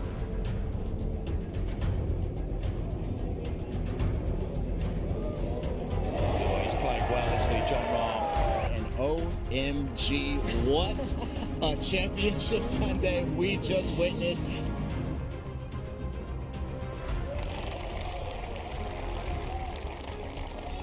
Selfishly, you always want to get that done, but you don't want to see a teammate and a good friend missing a putt for that happening for me. The Live Golf League delivers every single event, doesn't it? I mean, what an incredible finish there. You know what, Tyrrell Hatton, I feel for him. He's been playing beautiful golf. In fact, since Miami, he's been the best player in our league based on the strokes gained metric. I'm really happy that I had my first Live Golf win. Now that Kelly and the kids are watching, just knowing that I'm bringing the trophy home for them, it feels good to say that it's coming home.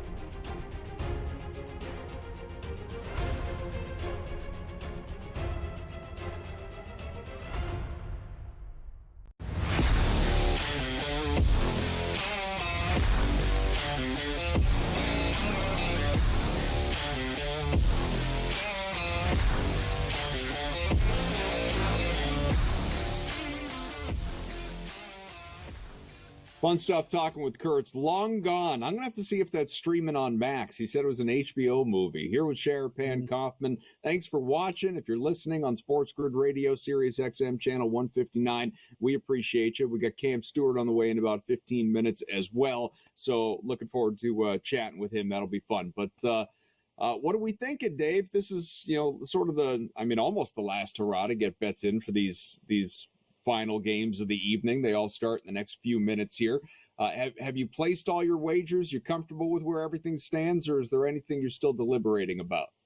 I'm done watching him going back and forth with this Pirates game, and the Pirates are trailing 8-7. As far as the late games go, I think the Padres might be the strongest money line play sidewise. Under in the Phillies and Mariners. I'm dressed in the Mariners stuff. I think the Mariners are the side if you got to go there. More baseball betting for me is a lot of streak betting. I had a guy tell me years ago, an old bookie, bet the streak, and we just kind of continue to bet the streak. So that's one of those ones where it takes out the thinking, and you can't outthink yourself. Sure. A lot of times it will keep you off of something, but a lot of times it will put you on a play that may be uncomfortable. And sometimes the most uncomfortable ones are the best ones, Maybe it's Oakland. I don't know. Something's fishy about that game. I don't want to touch that one. I like the Mets. I know Vinny's, that's his team and that's his squad and everything. Mets, Angels. I think Washburn pitches great. He's the crossover pitcher guy, right? Blackburn. He's the guy. But he's great. He's pitched against the Angels. So they've seen him, but I like him in that game. Who did I say? Washburn. Chris Washburn. I was thinking Washburn for Angels. It's Blackburn. I'm all messed up. It's late. It's Friday night. What do you want me to tell you? Feels like a Pirates of the Caribbean movie or something like that. I am sitting over here sweating. So I was talking earlier, Sharapan, about my need for the Braves run line tonight, and they were getting no hit. They were getting shut out. It was 3-0. They have come back by some miracle and taken a 5-3 lead at home against the Marlins. But it's top 9, and Miami has 2 guys on with 2 out because they just Jimenez walked Rivera. Can we please for the love of all that is holy, get this final out and not let a run cross the plate. I am begging you, Atlanta and Jimenez, get your third K of the inning, strike out the side. I don't care that you made it sweaty, just finish the job. Let's end this thing at 5-3. Keep my parlay alive. Please, sir. Please, I've never said a bad word about you. Finish this thing off. The gambling gods don't like the begging. You just got to be quiet about it. And when you beg, it usually ends up bad. So maybe they'll score a run and your run line bet won't win. But the Braves are going to hold on here. I know it. I feel it. We talked about taking them plus run and a half, plus money. I know. I need you to feel a multiple run win, though. That's what I need you to feel. I know. See, that's where you get greedy. Just hold on. Don't say nothing. And don't watch it. Don't look at it. Speaking of which, Marte almost just hit a ball in the river. This guy is smoking. Another home run for him. 9-7 Diamondbacks in the top of the ninth. Wow. The Pirate bullpen is leaking again. This is not good. I realize it doesn't work this way, but how do you not bet this guy to homer every night right now? It's just absurd how in the zone, how locked in he is. I know. I mean, I know there are people out there doing it with, Aaron Judge and a couple others. Marte should be on that list. He should. For some, I'm sure he is, but goodness gracious. Yeah, just again. Bingo Long, Traveling All-Stars and Motor Kings. That's one of the best baseball movies of all time. It guarantee, take some time. Adam, you're a movie guy. You'll like it.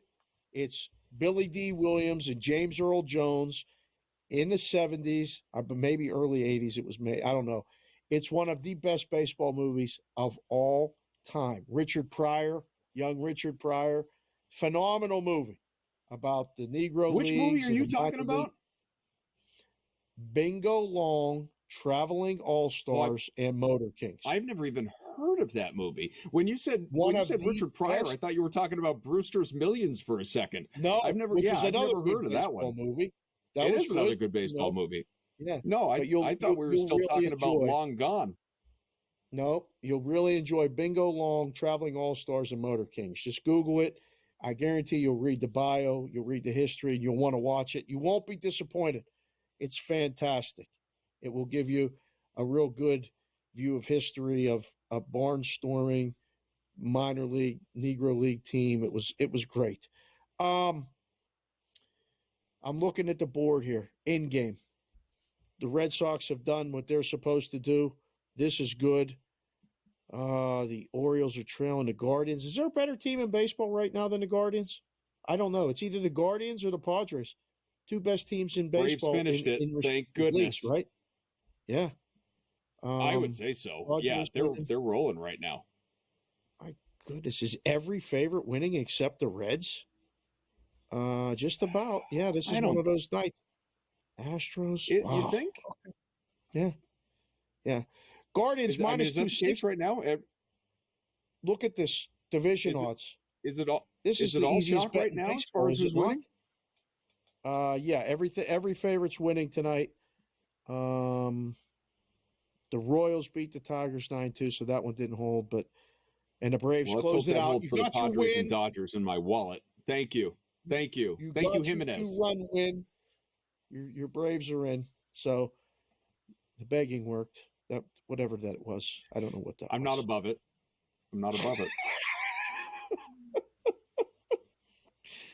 Can you get me some Pirate runs in the bottom of the ninth? I mean, can I do it? Probably not. I begged for my bet. You need to beg for your fandom. You need to beg. Let's hear you beg, Dave. Damn it. I don't like it. I'm not. The Diamondbacks. The Diamondbacks may not be done scoring. They got one on and one out, so they may not be done scoring. I'm not ready to beg yet. Although one of my favorite songs of all time is a Temptation song called "Ain't Too Proud to Beg," and that is. I mean, if you haven't heard that song, that's a classic. Yeah. That's an absolute classic. Were you a Motown guy? Do you like Motown? Oh yeah, absolutely. I love Motown. So good. For sure. So good. Temptations or Four Tops? Four Tops. Really? I'm a Temptations guy first and foremost. It is close. I mean, look, it's a pickup. There are a bunch of hits on both sides, but correct. Yeah, correct. I think I ever so slightly, my ever so slight favorite in the virtual pick'em is Four Tops. What do you think Cam's coming on? That's not easy though. With the bets, what do you think he's coming on with? How's the golf? Have you paid any attention to the golf? Because he's going to fill us in on the Olympic golf. I have not watched one stroke. I haven't seen one highlight, anything. Well, there's a difference between paying attention and watching. I haven't watched, but yeah, I've kept up on what's going on. Tommy Fleetwood is your co-leader right now. He had a great day at 7 under. He's there with Xander Schauffele and Hideki Matsuyama, who of course was the leader after round 1. The thing that I'm sweating right now is I have as part of a boosted bet, I've got Scotty Scheffler in a top 10, and he right now is T10. So I need him to stop screwing around and get into a better position so he either doesn't miss out or I wind up in a dead heat situation. I need him to get himself firmly in the next 2 days inside that top 10. I also, at a much more reasonable number, pretty close to even money, actually. I think it was, well, I mean, in the grand scheme of things of golf, it was like minus 130, 140, something like that. Colin Morikawa to finish top 10, and he is sitting in the vicinity. He's T19, but he is only 2 shots off that top 10. So eyes on him as well. But yeah, we'll check in, obviously, with Cam, because like you said, he is heavily invested in all things Olympic golf and probably everything else. So we'll find out from Cam Stewart when he joins us coming up here on IGL Prime Time.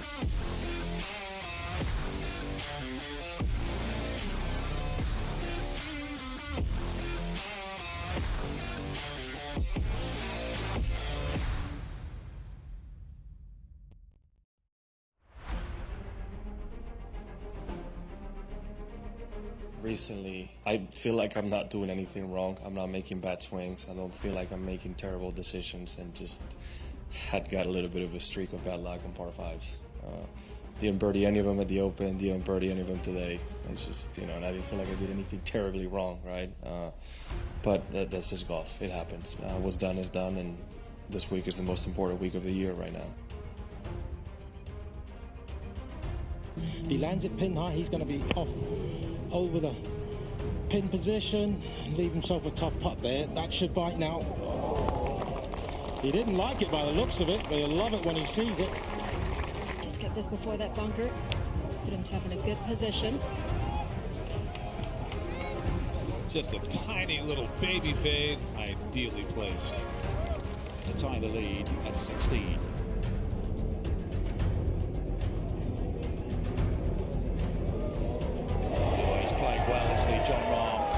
OMG, what a championship Sunday we just witnessed.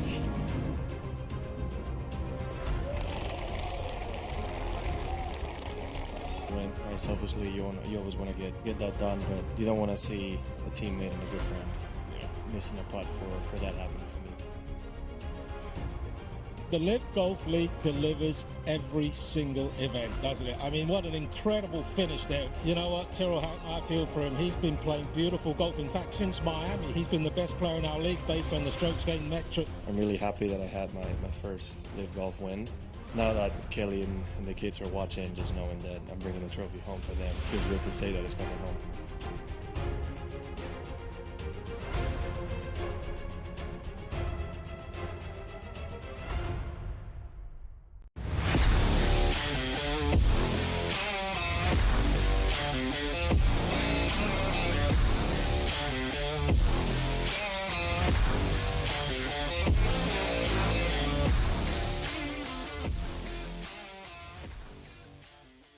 Back here on InGame Live Prime Time, we've got you for another roughly 15 minutes, and then Gabe Morency, Sports Rage, that'll take over and keep you company here on SportsGrid and keep you entertained. That is for damn sure. I'll tell you how to bet some of the games that'll be in progress on the diamond, as well as obviously a whole bunch of Olympic action that is in front of us on Saturday, some of which we're going to chat about now.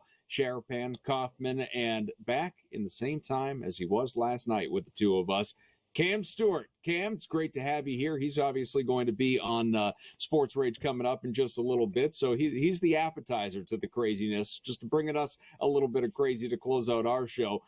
Cam, I always like to joke. It's the pull string. Just wind you up and let you go. What's I'm sure with you, obviously, golf is at center stage. We were just talking about it. The Olympic golf there in Paris. Fleetwood, Schauffele, Matsuyama, the co-leaders through 2 rounds right now. What do you thought of the tournament, and how do you feel going into the weekend? I feel like there's a lot of guys that still have a chance there, Adam. And I'll tell you, like, I had Tom Kim, and he made a move. Like, he's 3 back. People forget C.T. Pan won the bronze medal. He's very, very talented. Hideki, went away. He double bogeyed the last hole. He's actually playing great golf. He would have been the leader at 13. Fleetwood bogeyed 18 too. Schauffele just consistently strong. I know a lot of people. Gabe got a good number with him, and Thomas Dietrich, like we talked about him, a lot of the guys, Brady Cannon, 70-1, like crazy numbers with these guys. This thing is wide open. I really like Tom Kim, but as you know, and there's another name lurking, and he won last week, and that's John Rahm. And you saw what happened when he played on the Live Tour, guys. He just looked absolutely fantastic. So John Rahm is a guy you have to be very, very scared of right now. But I'm looking at the numbers, and Tom Kim at 20-1, 3 strokes back. I love that. Neiman didn't play great today. He's 50. C.T. Pan gets no respect. Like if his name was Scott Smith, he'd be 25, 30-1. But he's C.T. Pots and Pants. This guy won bronze in the last Olympics. He is at the same. Guys, throw back at the leaderboard because I know he's 8 under and Tom Kim's 8 under. Yeah, C.T. Pan is 8 under. Okay, so you're telling me this guy is that many points? Like, that's craziness. It's like the guy's a very good golfer. Like, he's solid. I don't understand the number. Like, it's just like he should not be that 80-1. I thought like maybe 50, like 40. Like, Dave, see, that's what we talk about in the book. Nobody knows him but golf guys. And now you're getting a guy. I love Tom Kim, but 60 difference. Like 80-1 compared to 20-1. That is ridiculous, in my opinion.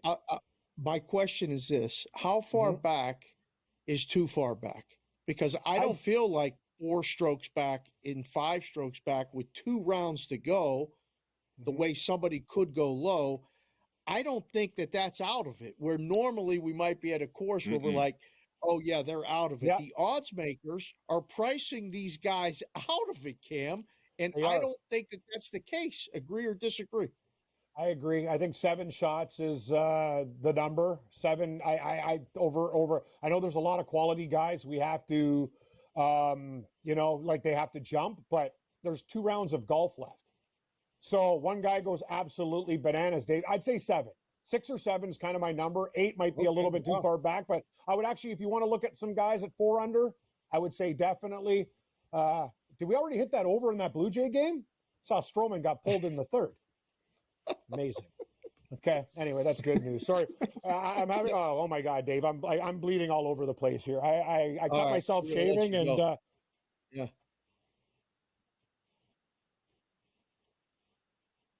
All right, that's fine. All right, best of luck.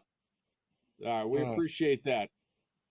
Cam Stewart again. So he said 6 or 7, are within range in this golf tournament, which means don't count out the world's #1 Scotty Scheffler, who again is sitting 5 strokes off the lead right now, T10. If you go 6 or 7, and I mean that's a big number, obviously, but if you believe, in what Cam was just telling you, I mean, you are saying anyone who right now is top 24 is live to win this thing. Okay. I had 5. I when I asked him that question, my hand was down because I was going to go like this. I have 5 as the number where I think anyone within 5 strokes of that top could win this thing. And you see the prices reflected because Scotty Scheffler is 5 strokes back and he's the 4th choice on the odds board. Now that's just odds makers knowing whose people are going to bet, not necessarily what they think is going to happen. That's one of those things I've told people for years. The odds aren't done or based on what people, odds makers, bookmakers think is going to happen. It's what people are going to bet. Now, they won't bet Pan, and he's only 3 strokes back, so his price is 80-1. And that's where you can catch odds makers and bookmakers sleeping. But it's good to see that Cam doesn't think it's over, because I think more people might dive in now that you have 2 rounds in. Some people may have seen it.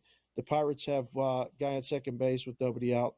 We're trying really to get beg. Beg? If you beg, it might happen for you. You need to beg. Beg to the gambling gods. Yeah, I'm not there yet. I don't want to do that yet. Although if we can get with you a got the run, tying run at the plate. This is a perfect also opportunity to run and a beg. half would be awesome. Come on. Come on, Plus, a run and a half is a loss. Win the game, Pirates. Uh-oh. Show something. Run. You got to run. It's 9-8. It's 9-8, Adam. You see? Well, see, you're already there with the plus. What you've already locked in your plus 1.5. Unless, of course, they tie it, go to extras, and then lose by multiple runs. What are you rooting for here, Dave? What are you rooting for?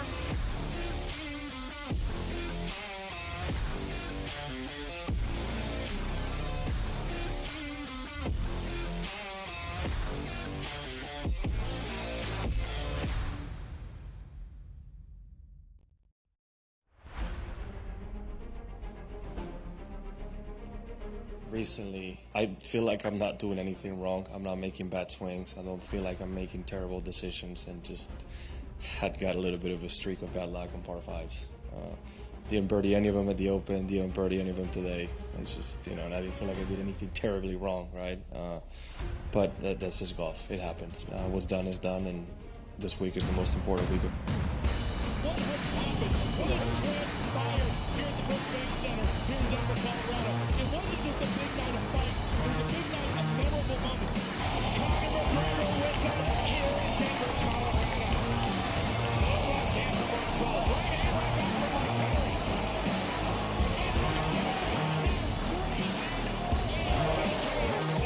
Can I get a face-off with Conor McGregor, man? It's an incredible setup here, incredible matchmaking, incredible storytelling. Oh, you had to come here. All these fighters that step in here, the warriors, and I have my respect, and I'm into this game, yeah, we'll be into this, yeah. And we are live here in the Maverick Center here in Salt Lake City. What a night it is going to be. Historic indeed for BKC 56. Whoever's the king of irons right here, this is going to be a great fight.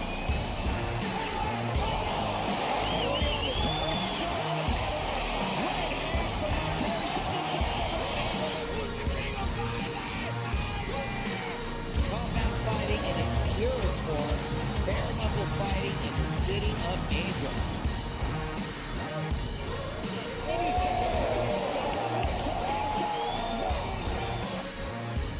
We've got the biggest announcement in the BKFC history we're about to make, so let's make that announcement. What's up, Knucklemania? The notorious Conor McGregor here. Ladies and gentlemen, the huge announcement that I have for you today. Conor McGregor, myself, and McGregor Sports and Entertainment is now an owner of Bare Knuckle Fighting Championship. Welcome to the big leagues. David Feldman, baby, we did it. He's now an owner of BKFC with us, and we're going to take this motherfucking thing all the way to the top now. What has happened? What has transpired here at the Brisbane Center here in Denver, Colorado? It wasn't just a big night of fights. It was a big night of memorable moments. Conor McGregor with us here in Denver, Colorado. Left hand from Mark Paul. Right hand right back from Mike Perry.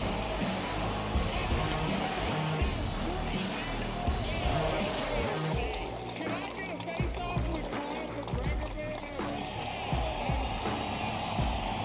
It's an incredible.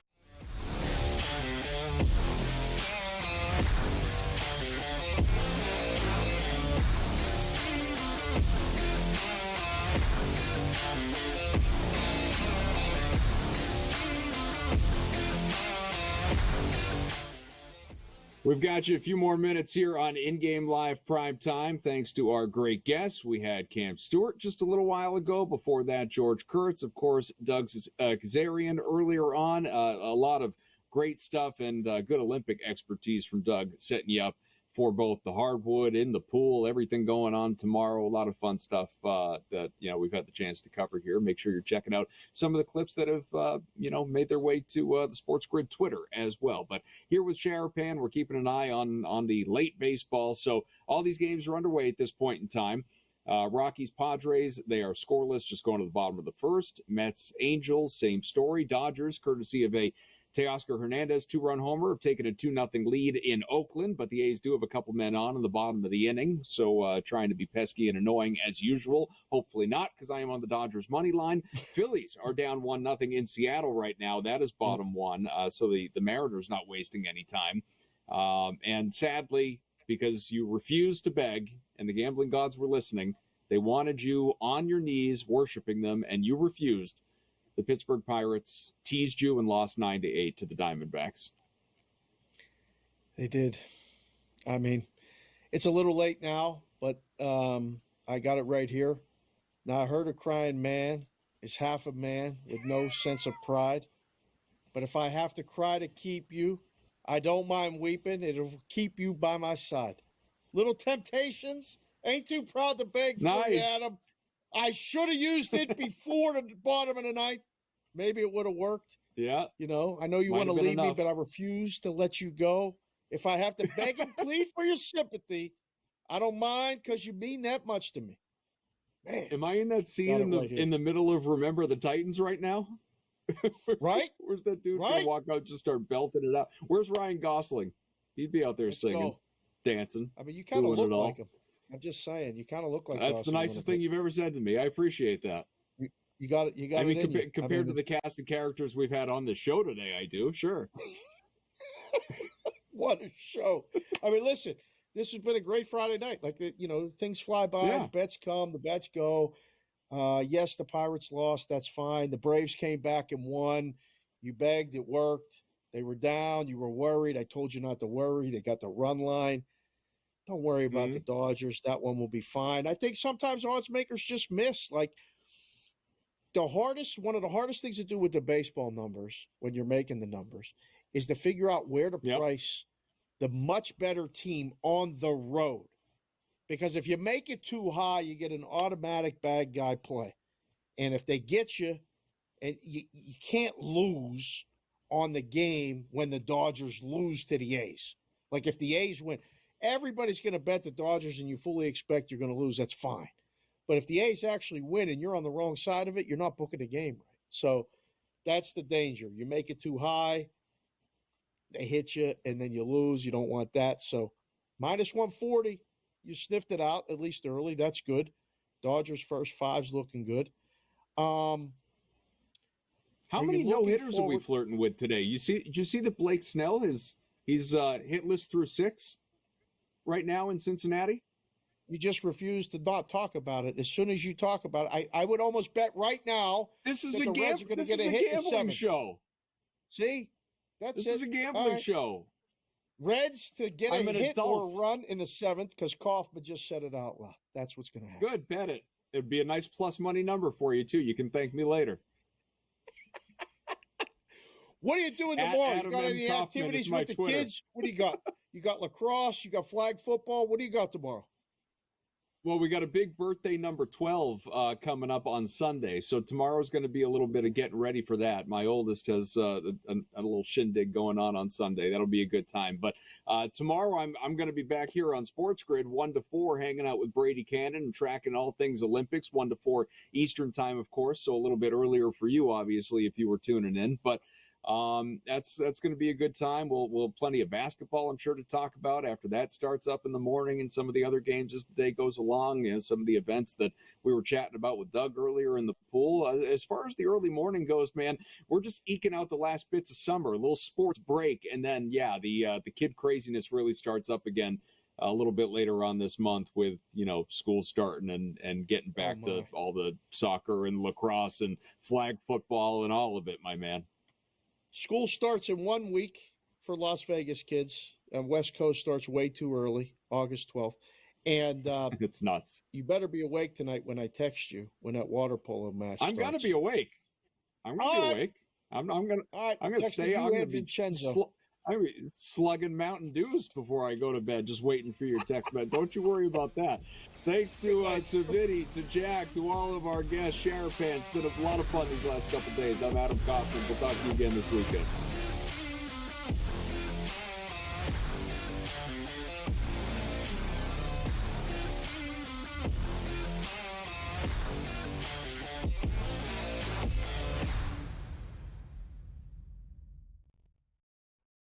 Are there any grave issues that would keep Team USA from winning a gold medal? Should they be minus 430 against the field or whatever the price is right now? Maybe.